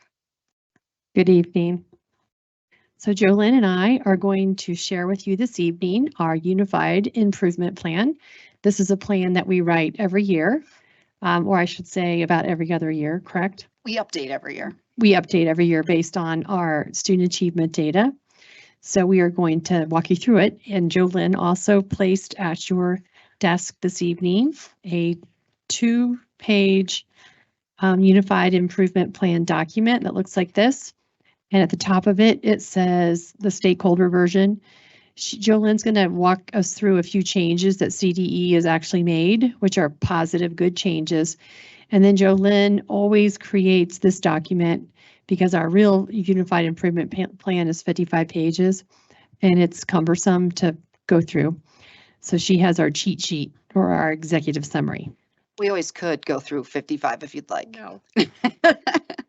We'll get the work session scheduled for you. Yeah, that's exactly. All right, we are happy to share tonight. So the UIP process comes from the state of Colorado, and all schools and school districts have to participate in this cycle of continuous improvement. And this process also meets state and federal accountability requirements. So as Dr. Field shared, CDE previously, so I've done this presentation for you all before because we do it every year. The template for our schools to use had 7 major components, and those are listed right here for you. But what they did, and CDE spent a lot of time and worked really hard to improve this process for our schools and for us as a district. And next week, our DAC committee will be doing our accreditation review where they're going to look at site plans and UIPs for all of our schools. And so I've shared with them as well that they're going to see 2 versions, because if the school did not write a new UIP this year, because they can exercise the right to submit biannually if they are on a performance plan, it will be in the old format. And then next year they'll switch to the new format. So you'll see that it's much shorter, but much more succinct. So some of the highlights of that new template is it's very much streamlined. Our principals were so appreciative of this process. They were able to work through the process once they do all the data analyzing and all those pieces in probably an hour or 2, where before it was endless hours trying to get everything into this template. So that was super appreciated. It clarified instructions for them and gave them guidance. It reduced the completion time, and it really improved the visual piece to it too. So it's much easier to read and look through as well. So The 4 pieces in the new template are assurances, and my next slide will show you what those are. It will look at priorities and targets, and so when we walk through that stakeholder version, I'm going to walk you through those different pieces, root causes and strategies, and then implementation and action as well. So those assurances, each school has to either agree, or if they do not agree and they don't have that process in place, then they have to provide an explanation to the state. All of our schools were able to agree. But what they're stating on these assurances is they've gone through a data analysis process where they've worked with teams at their schools.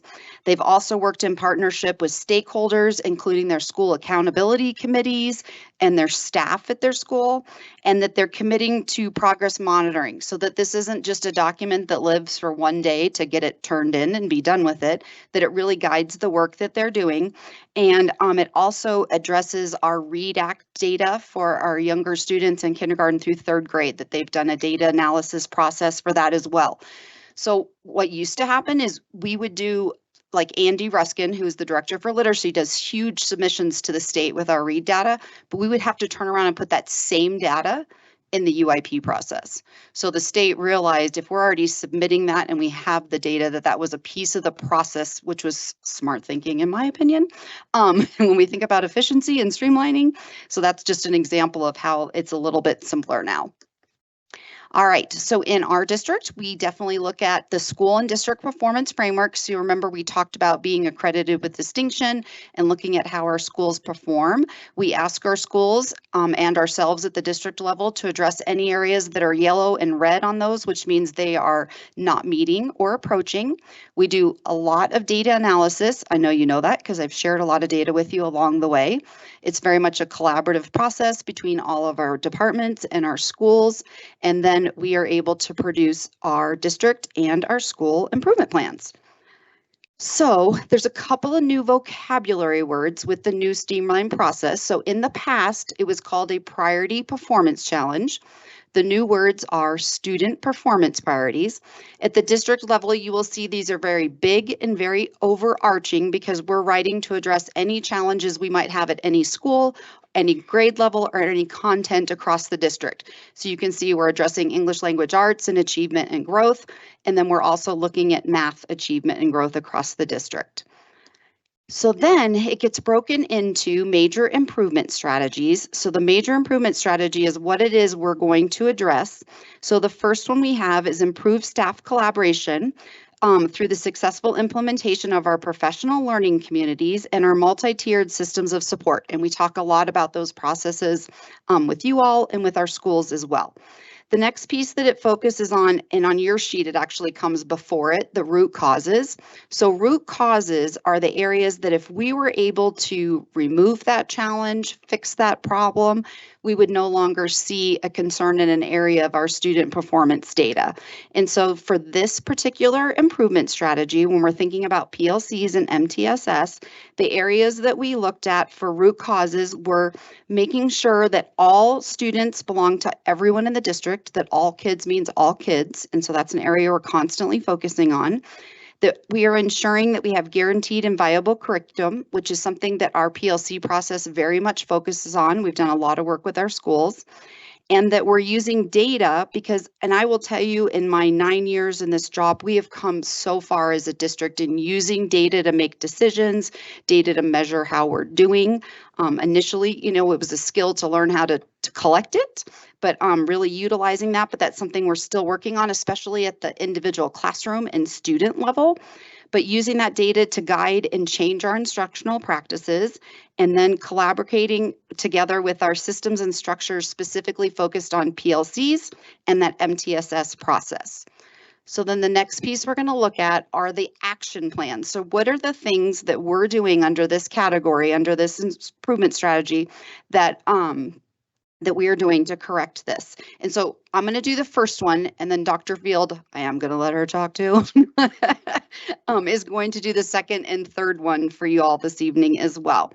And so I want you to know that this is work that's ongoing. So if you were to look at past UIPs for us, the Unified Improvement Plan, you would see some similarities because there's areas that take more than 1 year to fix or more than 1 year to address, and you want that sustainability. But some of the big picture pieces that we're focusing on this year is we continue to work on PLCs, specifically what we refer to as the SIG, which is our Strategic Implementation Guide, which is really a rubric that outlines what a strong PLC should look like in each building. We utilize our K-12 principal meetings. So when we come together as a leadership team, we take time to focus on those PLCs, instructional practices. We look at data, we practice protocols together. In December, so professional learning is another big focus. And in December, we have, I want to say 165 of us. About 170. That are going to, we have been very fortunate that it's a local in the state of Colorado. There's a big PLC conference. And so that saved us a lot of travel and expense. And so we have a large group of people and an opportunity to learn together and improve practices. So we're looking very forward to that experience. And then that ongoing professional learning, ensuring that schools have done, their work around their improvement plans. One of the things that the assessment team, so my team put together, is a self-paced course that teachers and staff can participate in around how to build common assessments and how to best do assessment practices. So they really enjoy having the opportunity to do something self-paced, not always having to come and be with us and do that on their own time. And then the last section of the one I'm on right now really looks at that MTSS piece. And you'll notice that the last under 2E, that our high schools are really starting to work on and looking at a freshman success team. And what would that look like? They're starting to collaborate and work together and looking at what they already have in place and how they can improve in that. And so that's an area that we're working on.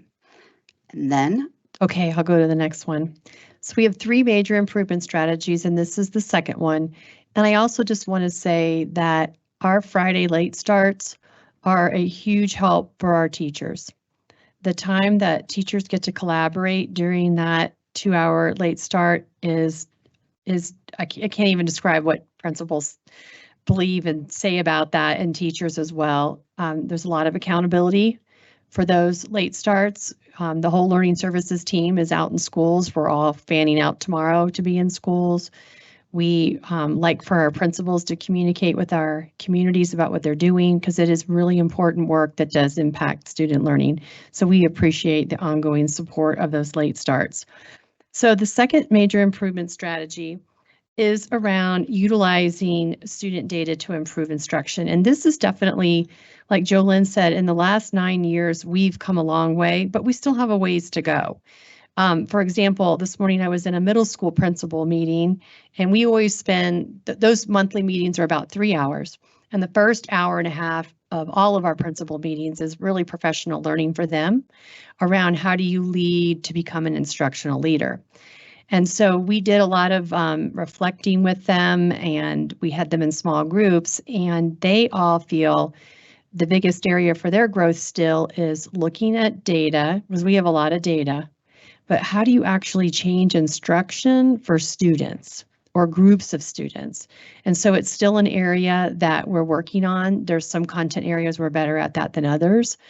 And then especially for our students that are performing below grade level, how do we continue to support them using data? So this is a big focus area for us. There's a lot of people that are involved in this major improvement strategy. So you can see here the number 1 action plan around expanding and sustaining professional learning communities. Just to remind you all, professional learning communities is all around that idea, like those 4 big questions. What do we want students to know and be able to do? How will we know they've learned it? How are we going to respond when they don't learn it? Did I get them out of order? No, I think you're doing good. Okay. I was practicing in my head. Okay. And if they did learn it. Yes, that was an for a second extension. I went blank. I was like, oh gosh. Yes. So that professional learning community model just requires so much collaboration. And you all know in schools, with teachers having different schedules, it's very hard to find collaboration time to do this important work. And so that's why we do have our late starts. So the continued focus on professional learning communities, especially around data analysis. And so we go in, the learning services team does, and we provide protocols and trainings of how you could look at any kind of data, whether it's NWEA map growth data, whether it's your CMAS data, or now our IXL data.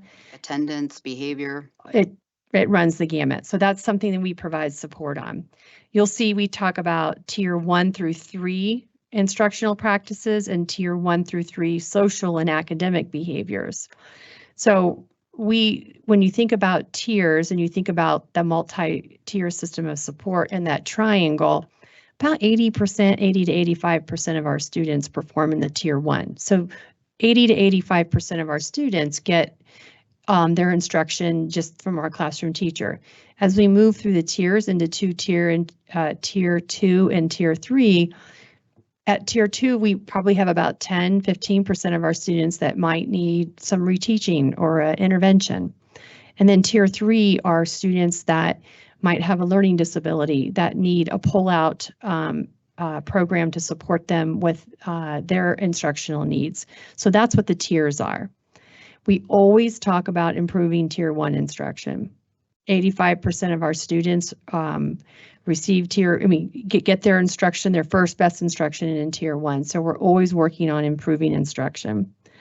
So we also just talk about, also in this goal, we have a lot of support for our students and our teachers who write IEPs, which are for our students with disabilities, our MTSS plans. So, and our READ plans, which are for our students in the elementary grades, our ELPs, which are our English language learner plans, and our ALPs, which are our advanced learner plans. Lots of plans that are required. And then how do you monitor how those students are doing? We're going to be continuing to provide ongoing training for staff focused on access strategies to the general ed classroom. That is for our students with disabilities. We have a lot of great instructional strategies and practices that are research-based that support our students that are on IEPs in our classrooms. And then also we will provide training for all staff involved in delivering modifications, accommodations, and specifically designed instruction through SPED collaboratives and Special Ed Resource Hub. That's a huge training area. We're constantly training and supporting resource teachers, but also our general education teachers. And then finally, the seventh action step under this major improvement strategy is to review our current service delivery models, and that's for students with disabilities, to develop clear guidelines that align with the least restrictive environment continuum. So we're always looking at best practices so that we ensure all students are learning at their maximum potential. Do you have a question? Yes, thank you. You bet. Thank you for pointing out all the focus on tier 1 as well with the majority of our students. I think you saw me itching the microphone closer, so you knew what I was thinking. And I know we've heard repeatedly that there's already a focus on writing in all of our schools, all of our courses. Have you found, or is there a general plan from All of Us Reading Results Now 2.0 with the specificity of what you're training our teachers from that book specifically besides writing? In addition to writing? Correct. Yeah, yes, we are focusing on effective instruction. So one of our big focus areas is this whole idea around instructional walkthroughs. So anybody in learning services, our superintendent, I know some of you have gone and done some instructional walkthroughs, but we've created feedback forms or instructional walkthrough forms. So Becky or Jolynn or I will go in with a principal or an assistant principal, or sometimes even instructional coaches that schools may have. And we'll just go in for 10 or 15 minutes and we will use the form to kind of guide what we're looking at. And then we'll come out and have a conversation. And then the principal or an instructional coach will actually give feedback to a teacher. The feedback piece is super critical for getting better, always, right? All of us need feedback in whatever we're doing or whatever line of work we're in. Feedback is critical for growth. And so I think that focus on just effective instruction across the board starts with a solid curriculum, right? As you know, we are very focused. Our principals are very focused in literacy in all content areas. I've seen we created another kind of an audit form for principals and assistant principals to use to go into content areas and just look for writing, all kinds of writing. And then just being able to provide that feedback to teachers has been super helpful. Thank you so much for sharing that. Well, and I was just going to say the other day, we have a group called Support to Schools where like all the directors like myself and the TOSAs. And so we started to plan for Summer Institute this year. And I was just thinking about the posters in the room as because we just started to brainstorm like what's still needed, what are we focusing on? And so many of those things Dr. Field just talked about, and then like high impact teaching strategies, they're called the HITs. And so you see that work continuing and being threaded currently, and then also looking toward the future too, like how do we sustain this and how do we continue to build it? That's exciting. Good. Thank you so much. It is. And I think what's also been really fun to see is that the cultures in schools of, having a closed door and nobody watches me teach, it's really about getting better. And so we also encourage teachers to go observe one another in classrooms, and we have a lot of principals that do that. I also encourage schools to go visit other schools, and we have that occurring all the time.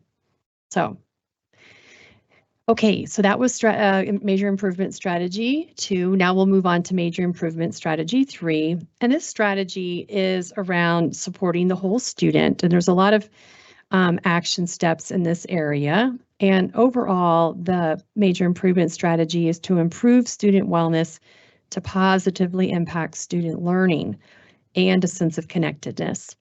So we are constantly supporting our schools with a wide variety of supports in this area. I'll just kind of walk you through a couple of them here. So the first one is around this developing a sense of connectedness for all students, staff, and the community of stakeholders. And we actually monitor this through the strategic plan. I think you guys have seen the new updated goals we have. We monitor attendance. Our goal is always 90% or better at all levels, and we were there. We had a couple schools that were not, but we work with individual schools if their attendance level is below 90%. Another big important area is student participation in non-academic opportunities. There is really clear research around the fact that when kids are engaged or involved in a club, in a after-school activity, of course, athletics, the fine arts, a STEM club, whatever it may be, there is a much more, a bigger connectedness to school. And so that's one of the goal areas that we monitor, as well as, we want students to feel like they're included in the school community. And this week we also met with high school principals. We spent a lot of time talking about CTE, and actually our assistant director for counseling, Julie Hendrickson, was talking about how CTE programs are one of the best forms of suicide prevention because CTE programs get students engaged and excited about their future and what they're learning. And I think that was a bit of a surprise to some of our principals, but something that we're very focused on. That's another presentation, CTE. The next major improvement strategy or action step area is just around ongoing professional learning for staff. And these are areas that we have been providing training on a consistent basis for 10 to 15 years. Just this whole idea around trauma-informed practices, a lot of that is for counselors, but as also we've had schools requested as well. We have been vigilant about suicide prevention awareness and have been for a good 10 years. Social emotional wellness, and then youth mental health first aid, which is also open to our community. We offer that several times a year and on a Saturday, and we will easily have 100 parents sign up for that. And then finally, continue to support student wellness through innovative and evidence-based practices. And so when we say evidence-based, that's also research-based that are known, proven practices to, let's say, improve student behavior. So we have behavior teams and learning services that can go into schools and support the general education classroom and students with disabilities through a referral process. So we have like a general education behavior team, and then we also have multiple special ed behavior teams. And that's a multidisciplinary team that will go into a school and support a student and the teacher or teachers. The second one is develop the Behavior Threat Assessment Management Guidance and Training Plan, or BTAM, which is something that Pete Ristig, Executive Director for Operations, as well as our Assistant Director for Counseling, are running together. And then we continue to support students with Colorado Social Emotional Wellness Standards, pre-K through 12. And then finally, develop and implement updated systems for staff to refer students and families in need to their appropriate special populations team member. And that's a lot of the work that the Family Resource Center does and continues to do. So do you have anything else you want to say? We just have a looking ahead slide. Oh, yes. That makes the connections to what we're doing. And we've talked about tying to the strategic plan, all of this process and our site plan, all of our processes we work on for the continuous improvement process, and then ongoing professional learning from the learning services team. So we have that support to schools group I talked about. Within that process, our schools can ask for customized support. So they could call and say, they do call and say, we have a need in this area, who has the expertise. And so we send out our teams to work with them, and then continuing that data review cycle with our principals, and then instructional coaching is an ongoing piece. Yeah, and I can actually give you a hard example of like customized support. So one of our teachers on special assignment, Brian Thompson, who is a secondary math teacher, is working very closely with Discovery Canyon High School in the Algebra 2 team, and just really ensuring that there's so many standards to teach. You all know that there's not enough days in the year to teach every single standard. So prioritizing those standards, looking at what's on an SAT or PSAT test, just really helping the team also develop common formative assessments so they can monitor how students are doing. So this teacher on special assignment is weekly in that school supporting just a small group of 4 teachers, but that's the kind of customized support that Jolynn's talking about. Do you all have any questions? Ms. Yanez? Just back on that trauma-informed practices piece under Action Plan 2A, Strategy 3. The Colorado Department of Early Childhood has a big push for teachers to take the trauma-informed practices courses through their online professional development. And I know I'd heard you said that it was generally before for counselors, but is this something that's available, like even through Vector? I don't know if they have trauma-informed practices through that, but it's something that I'm seeing. It used to be not just for, but it was suggested for directors, and now it's at the classroom level. Agree. And I would say several of our schools, mostly elementary, have asked for, like on a professional learning day for 3 hours, for someone to come in and provide some support, and that has happened. I don't know if you know off the top of your head, Becky, about how many schools. Do you want to share? So what we've done is we actually have a trainer of trainers model. And so we've got people that are certified to go in and teach. We've probably had 4 or 5 of our elementary schools receive that training, and we do offer it to gen ed teachers. And that is something that we also invite our schools, if our principals want to invite those trainers in, they have that opportunity as well. So we've just kind of opened it up to them, and then we go in when they ask for it. One of the ways I benefited from that, it's real actionable strategies that you can use that just are in your back pocket all the time, right? Because it's hard work, and you might get a little nervous about how and what to do, but this was just really actionable strategies. So I'm assuming that your training's the same. Ms. Cons? In the beginning checklist that you had assurances, the assurances, SACs are one of them, the School Accountability Committee. So I am just curious how our schools are doing. Do you have a general feel if we're getting more members participating in SACs? I think so. Well, it might depend on. Huh.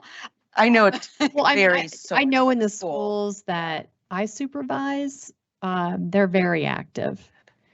And like, I'm actually attending one on Monday, Discovery Canyons, because all 3 levels have their ACD, they call it ACDC.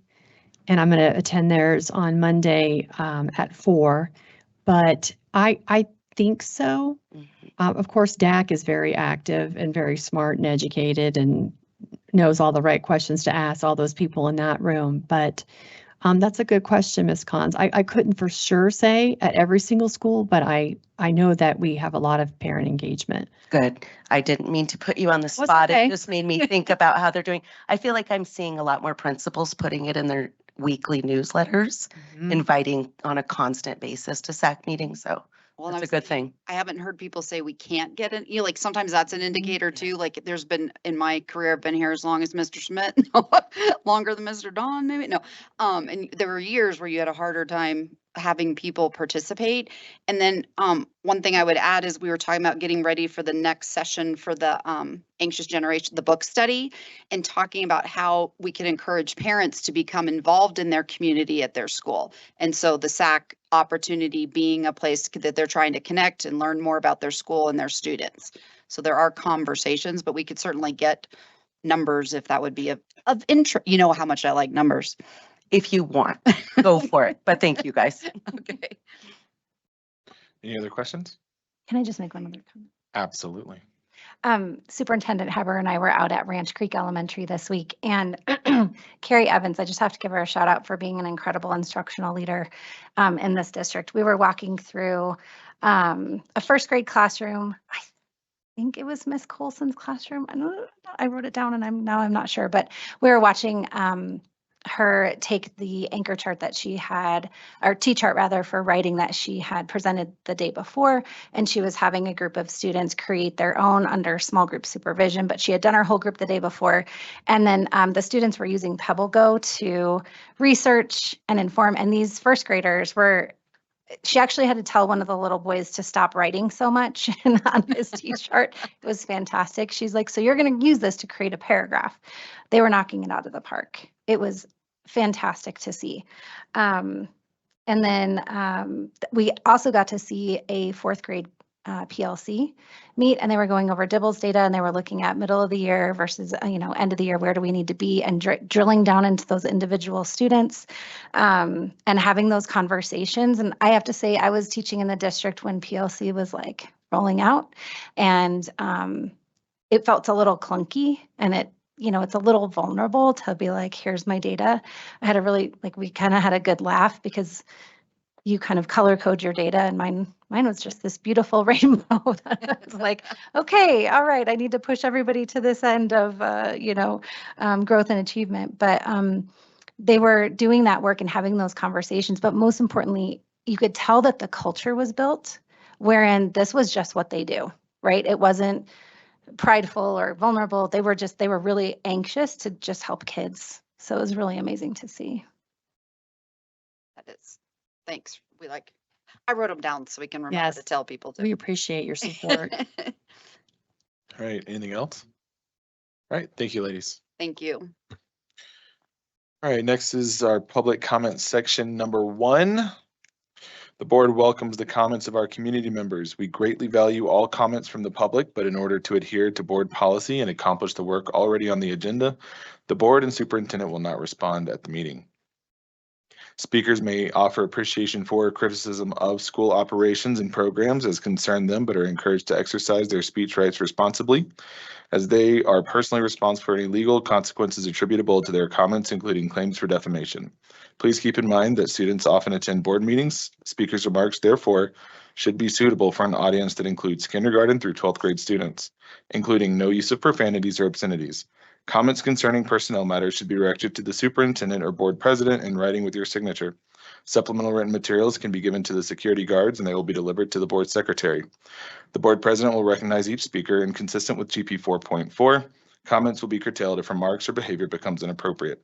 The board president may interrupt, warn, or terminate a speaker's statement that is unrelated to the business of the school district, inappropriate for K-12 students, or disruptive to an orderly, civil, and productive meeting.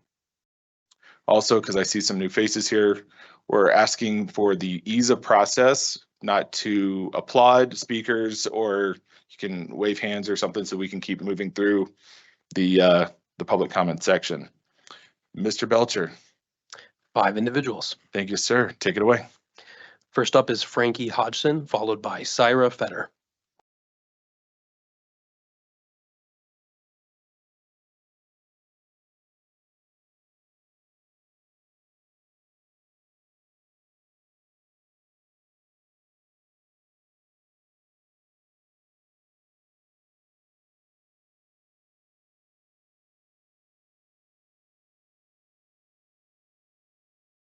Good evening. My name is Frankie. I attend Encompass Heights Elementary School. I just want to take a moment and say today is World Diabetes Day. This is important to me because I have diabetes. I am on the 5th grade leadership team. At my school, we recently did the Harvest of Love food drive. As part of the 5th grade leadership team, we organized boxes and counted all the food. I am proud to announce we collected 4,323 items of food. That was 3,123 more than our goal. At my school, we emphasize pride. Pride stands for positive, responsible, inclusive, determined, and empathetic. I'm glad my school values these because they are good qualities to find in humans. My two favorite are inclusive and empathetic because these two make everybody feel like they belong. Belonging is important because no one wants to feel left out. This is why I always choose to be kind.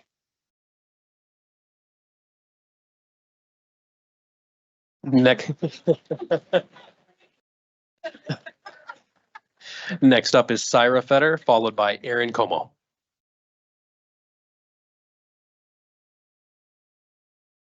Hello, my name is Syra Fetter. I have 3 kids. One of them graduated from Grand Park, all in District 20. And I wanted to speak on the subject of notifying parents if a child expresses gender confusion. I know you guys value parents and the relationship we have. I, as a parent, would feel, if this was kept from me, I would feel abandoned and betrayed, you know, with my trust in you guys, in the teachers and in the schools. I get notified when my child has bad behavior, so I feel that this would be appropriate that I would get notified of something like this as well.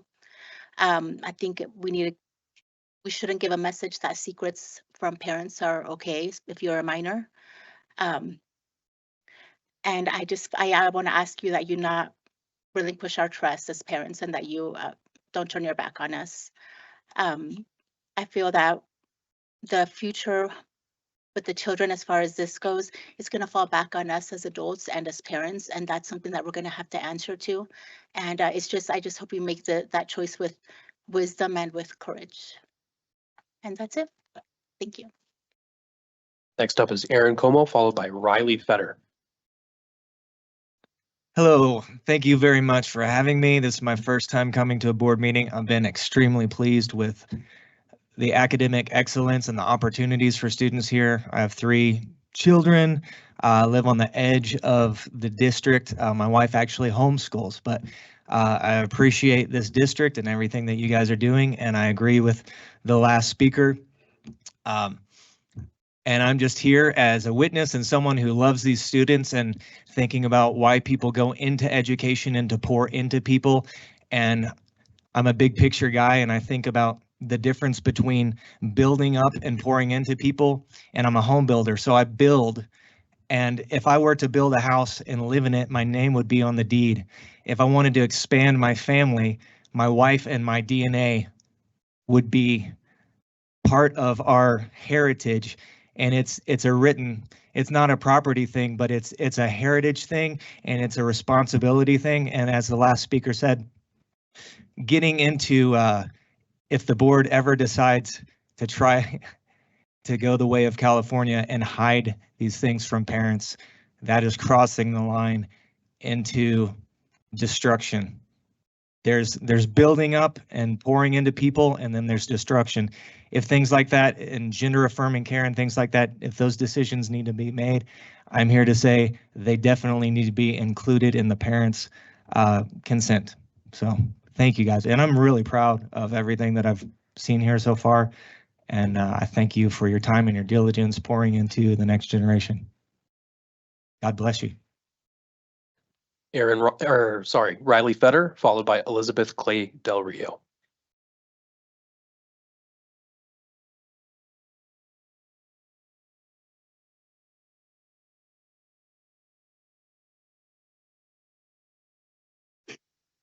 Hello, everybody. Thanks for having me out tonight to speak to you as a board.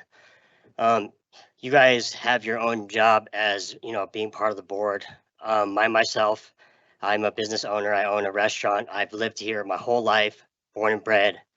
I know that, we are a real nice and tight community. I've tried to move away from here and I just keep coming back because I love this place. I feel like we have a trust as a community. Even just crossing a stranger on the road, you want to just wave at them because that's just the type of city that we are. That being said, we all have a job to do. I feel like when it comes to the school, looking out for our kids, counseling our kids, we need to be transparent, you guys, as well as us as parents, when it comes to our kids, guiding our kids so that they know that we know that they can hopefully grow up to be successful, and we helped in doing that. Having children, it's not a job, it's a gift. And I feel like not having that transparency, you're taking that obligation, that duty away from us. You're changing our gift by not telling us these things that are going on with our kids. So I feel like it is beneficial for our kids to grow into adults and bloom and blossom into beautiful people to make this community what it is, beautiful. So please, I ask you, don't take that away from us. Please have transparency. Please have our trust. That's it. Thank you. Finally, Elizabeth Clay Del Rio.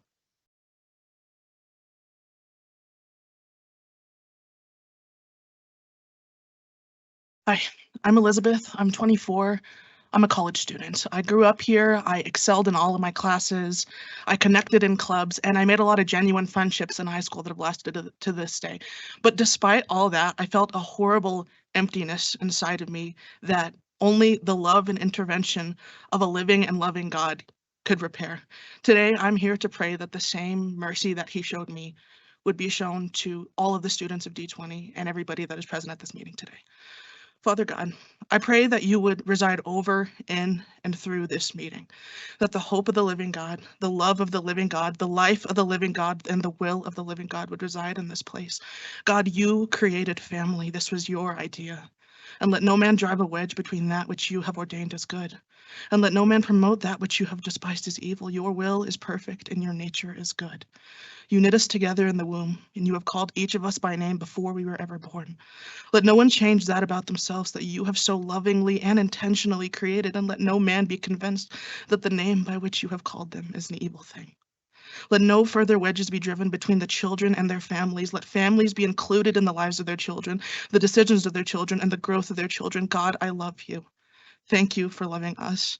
I plead your blood, and I pray that all of the children of District 20, all the children of this city, God, and everyone here today would know that you are a good God, and that they would encounter the depth and extent to which you love every individual, even before they love you. Thank you.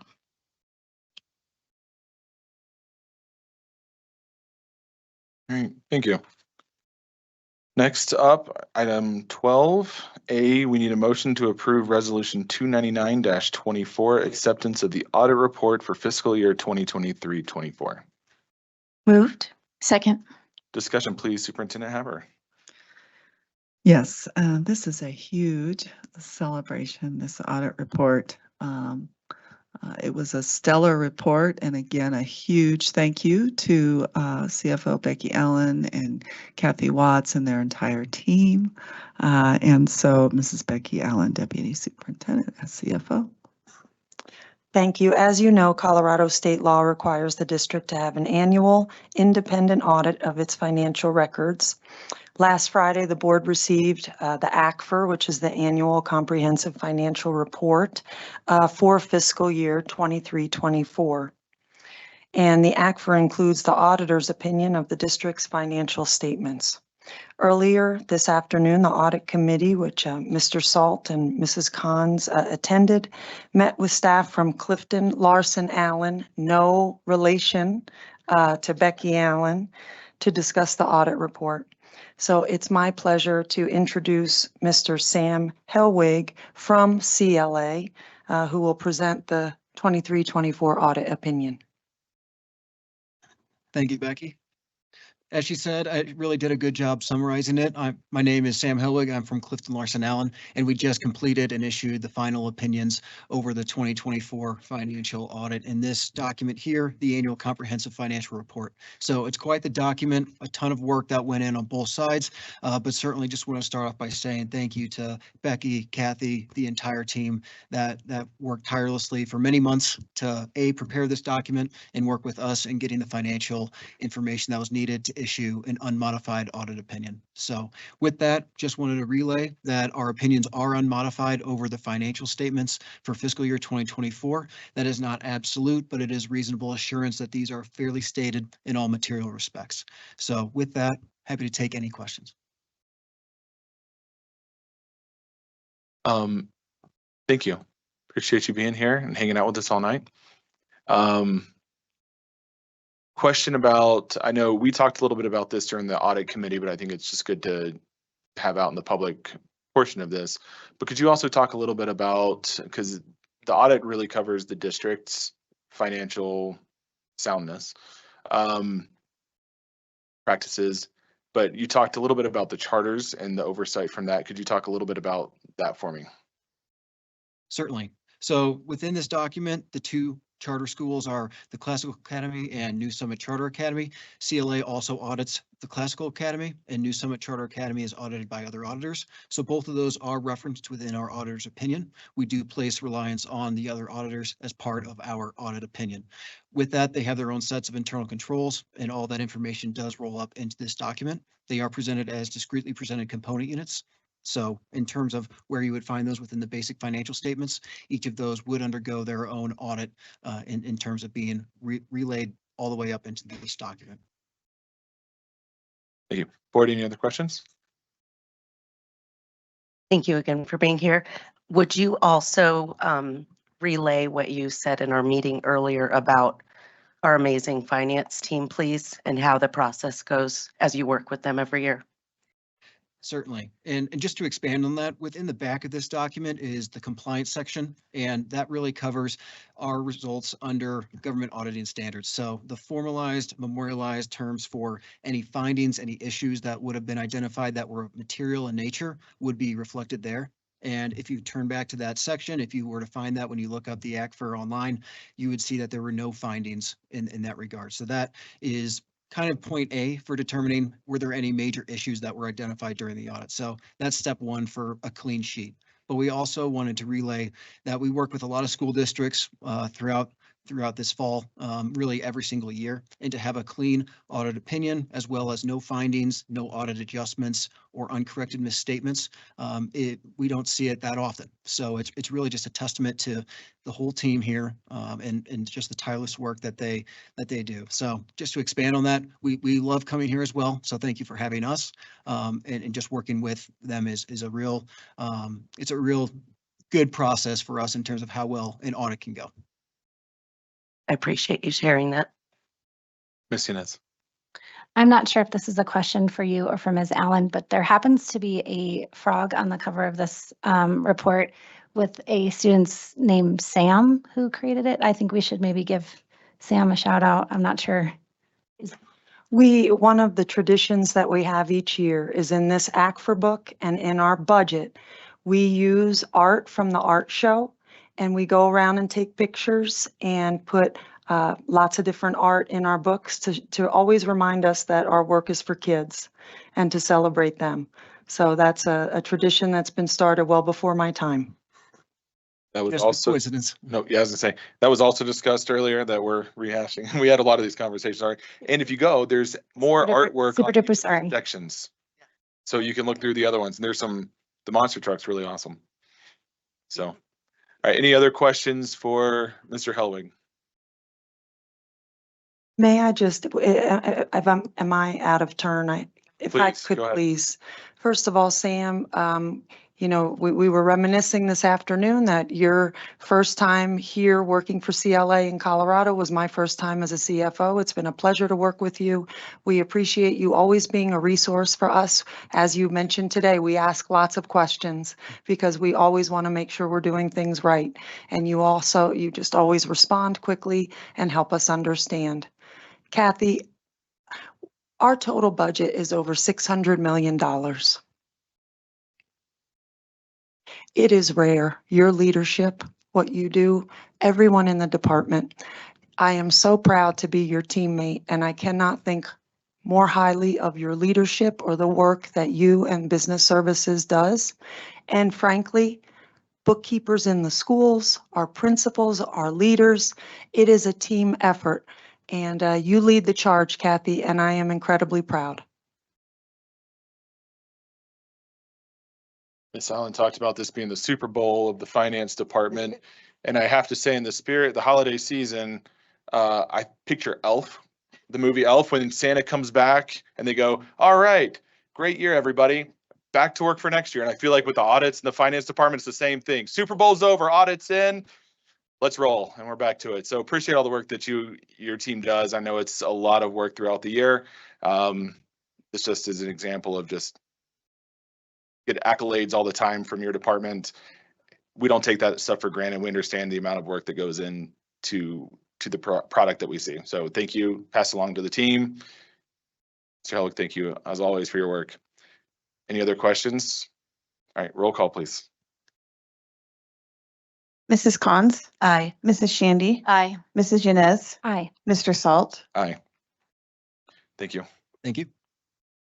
All right, next is public comment section number 2. The board president will recognize each speaker, and consistent with GP 4.4, comments will be curtailed if remarks or behavior becomes inappropriate.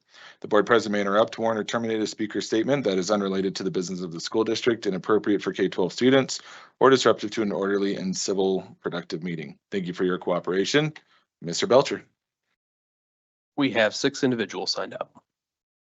Take it away. All right. First up is Angela Blount, followed by Kelly Hudnall.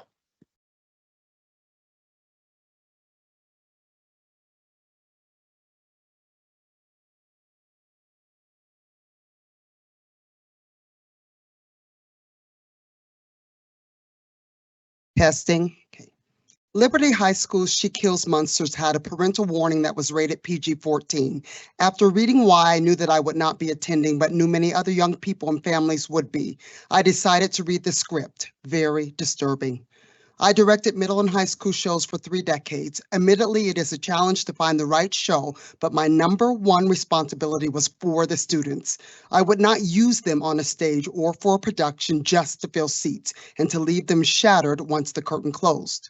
Although it is bad enough that this play was performed for a paying audience for several nights, my heart breaks for the children who were involved in the rehearsal process as actors, as well as the extensive technical crew who were repeatedly exposed to this material. They watched, heard, and acted out this content over and over and over. What content am I referring to? Several references to male genitals, correct and slang terms, as well as size several times. A character who was named Agnes the A-hatted, many sexual double entendres, voracious and lewd name calling, bullying, incest. For example, why don't you make out with your sister, as she throws her on top of her sisters? Then the demons told them they were gross, which is typical. Many references to lesbians and dykes and homosexuality, as well as ridiculing characters for not agreeing with this lifestyle. Gender confusion that came out of nowhere and was even confusing to the characters. Heavy emphasis on demons, demonology, and demonic behavior. Proverbs 18:21 shares that the power of life and death are in the tongue, and so much death was being spoken on that stage and going into the minds of the young people. This was a college production, and even though it was the Young Adventurers edition with PG-14 warnings, it had no place on a high school stage. Who approves show material? Kelly Hudnall, followed by Beth Hodgson.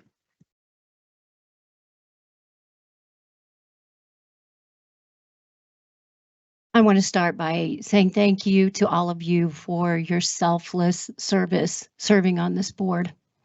And then the best way I know to use this time is to pray. Loving and gracious God, you are the giver of all good gifts, and we thank you today for all your blessings. We thank you specifically for our children, our youth, and our families in D20. Lord, drench them in your love and protect them from harm. We thank you for the men and women who serve selflessly and sacrificially on this board. Lord, lead them, guide them, protect them and their families. Bless them according to your divine purpose.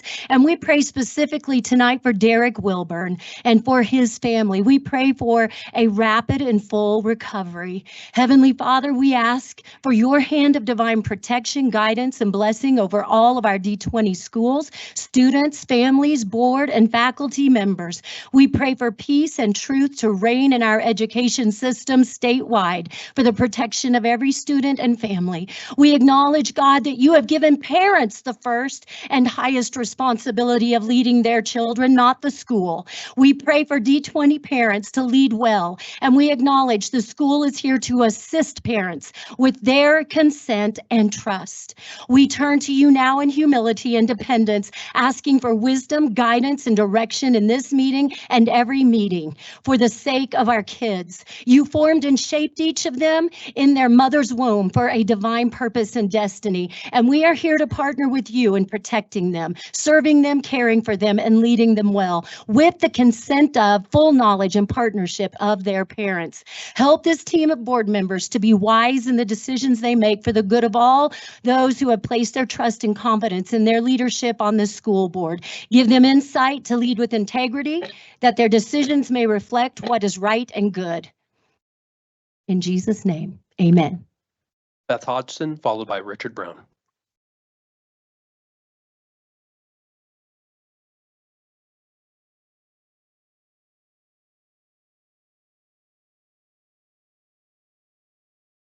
I cannot get the mother who stood in front of you last month and spoke about her child being essayed at our school out of our mind. I also cannot get out of my mind the fact that she was not notified immediately and that Officer Mars and the school's response was boys will be boys. This is not the first story I have heard from D20 of essay at school where parents were not notified after it was reported through the channels at the school. D20 needs to be doing better. I want to see a full policy in effect on what will be happening with further reports of essay in our schools. Safe reporting channels, getting local law enforcement involved, and notifying parents immediately when these reports happen. D20 is failing our children. As a mother and an RN who spent 15 years of my career in women's health, I feel very strongly that teaching comprehensive sexual education starting in grade school is necessary for our students' success. The World Health Organization, using research, states these programs should be based on an established curriculum, scientifically accurate, tailored for different ages, and comprehensive, meaning they cover a range of topics on sexual reproductive health throughout childhood and adolescence. Comprehensive sex ed will help all of our students. 1 in 5 girls have been SA'd. It's been shown that these classes teach children how to appropriately identify and report SA, teaches consent in all relationships, and children who receive comprehensive sexual education choose to become sexually active at a later age and practice safe sex, decreasing their risk of sexually transmitted infections. Comprehensive sex ed also improves gender relations, teaching equality, inequality, and gender violence. Even more important now in this disgusting your body, my choice world we have entered. Make our schools better and safer for our children. Arm them with all of the facts they need to have a healthy, mature understanding of sexual identities and relationships. Ensure all of our students fully understand consent. Promote evidence-based curriculums. Be the change. Richard Brown, followed by Megan Gakey. Before I begin, I do want to agree that you guys are doing some great things, but just a reminder, no matter how good the water is, it only takes a little poison to ruin the whole thing. So I thank you all for the opportunity to speak to you today. And today I'd like to take the time to talk about Colorado Revised Statute 22-1-145 on the use of a student's chosen name. The policy reads, the board directs the superintendent to establish procedures allowing students to inform the school of their own chosen name and do not need parental approval. My mind is racing trying to understand how any of this makes sense and is healthy for the child. For example, if my kid throws up at the school, they'll notify me. If my child is sick and has a fever, they'll notify me. If my child is assaulted sexually or physically, they should notify me. Something as simple as my child's nausea requires notification, but something as dangerous and potentially harmful to my student's mind and body, the board feels is not something they should require the superintendent to direct the teachers to notify parents. Why? What could possibly justify secrecy and creating division among parents, teachers, and schools? What good can come from keeping something that is confusing my child and if not confronted and talked about, could grow to become an even bigger problem? Would we encourage secrecy and deception among other activities? Does it make sense that in a time where we should be rebuilding relationships between families and educators, transparency and openness is disregarded? Let me ask this. Why do we keep things from people?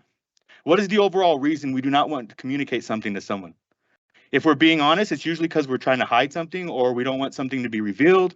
Maybe it's trying to avoid conflict. No matter the reason, I'm astonished that this board thinks keeping things happening to children from their parents is a good thing.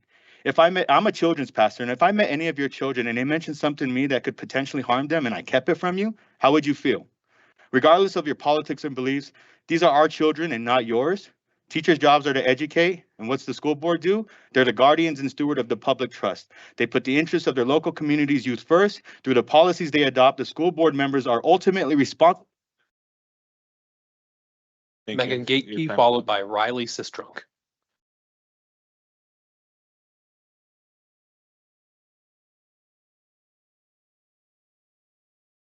All right.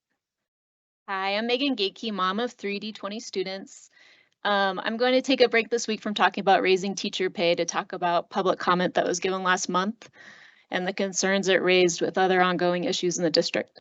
Last meeting, a mother bravely came to speak to the school board about her child who reported being sexually assaulted. The mother recollected how her child walked to her school and saw her attacker present. From my understanding of her account, the child sought help from an SRO and was told at some point during the discussion that boys will be boys. She named the officer, who is not present tonight, from what I could tell. I want to know what is being done about this conduct.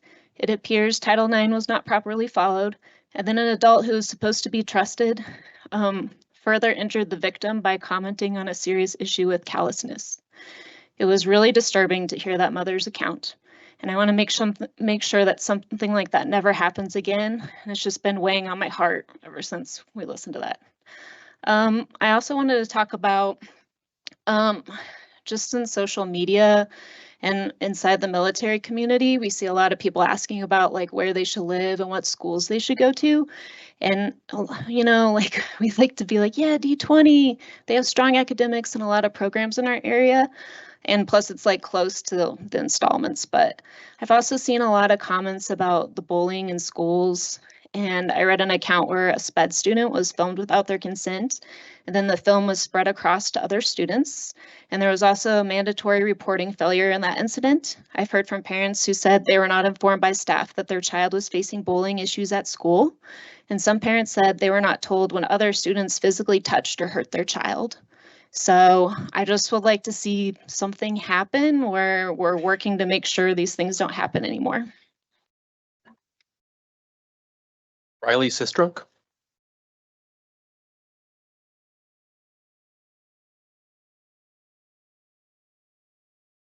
Hi. I would like to thank God for my wise and loving parents. Parents should be the safe place for their child to go to for anything, but especially for anything that has to do with their body or mental state that would have them believing they are not the gender they were assigned by God. Parents are the legal guardians of the children God has entrusted them with. It is a sad world where anyone would try to take that away from a parent. Use the other mic.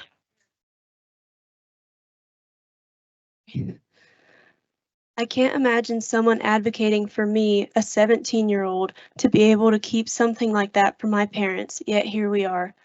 Do I believe that a boy should be allowed to claim they are a girl and be called by a female name and vice versa? No. But I also do not believe that a parent should be cut out of the decision by that child. I ask that you consider the parents in this. They love their child more than any counselor or doctor. Don't strip them of their parental rights. I'm so grateful for all my parents have gotten me through. I couldn't imagine going through hardships without them. If a child is deemed not mature enough to make important life decisions on their own, such as voting or getting married before they are 18, how can they be allowed to make such an altering decision without even the guidance of their parents? Thank you for this opportunity, and I would like to end in prayer. God, we thank you for this time that we have come together. I pray that the right decisions to protect the kids at all costs would be made, that you would just give us all guidance and bravery to make the decision to protect them. In your name we pray. Amen.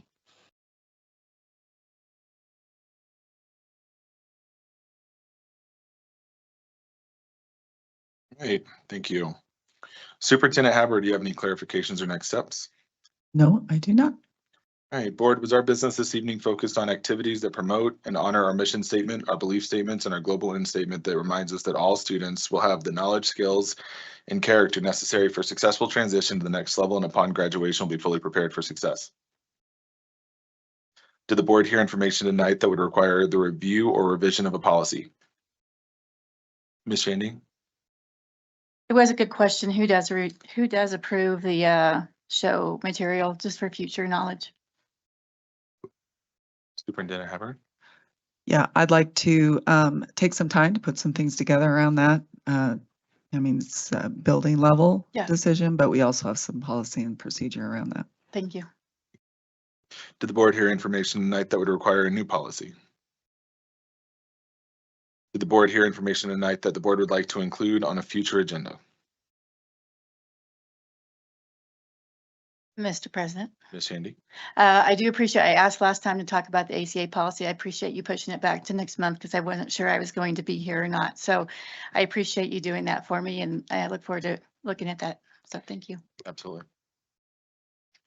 All right. We peaked at 26. We are down to 20 attendees online.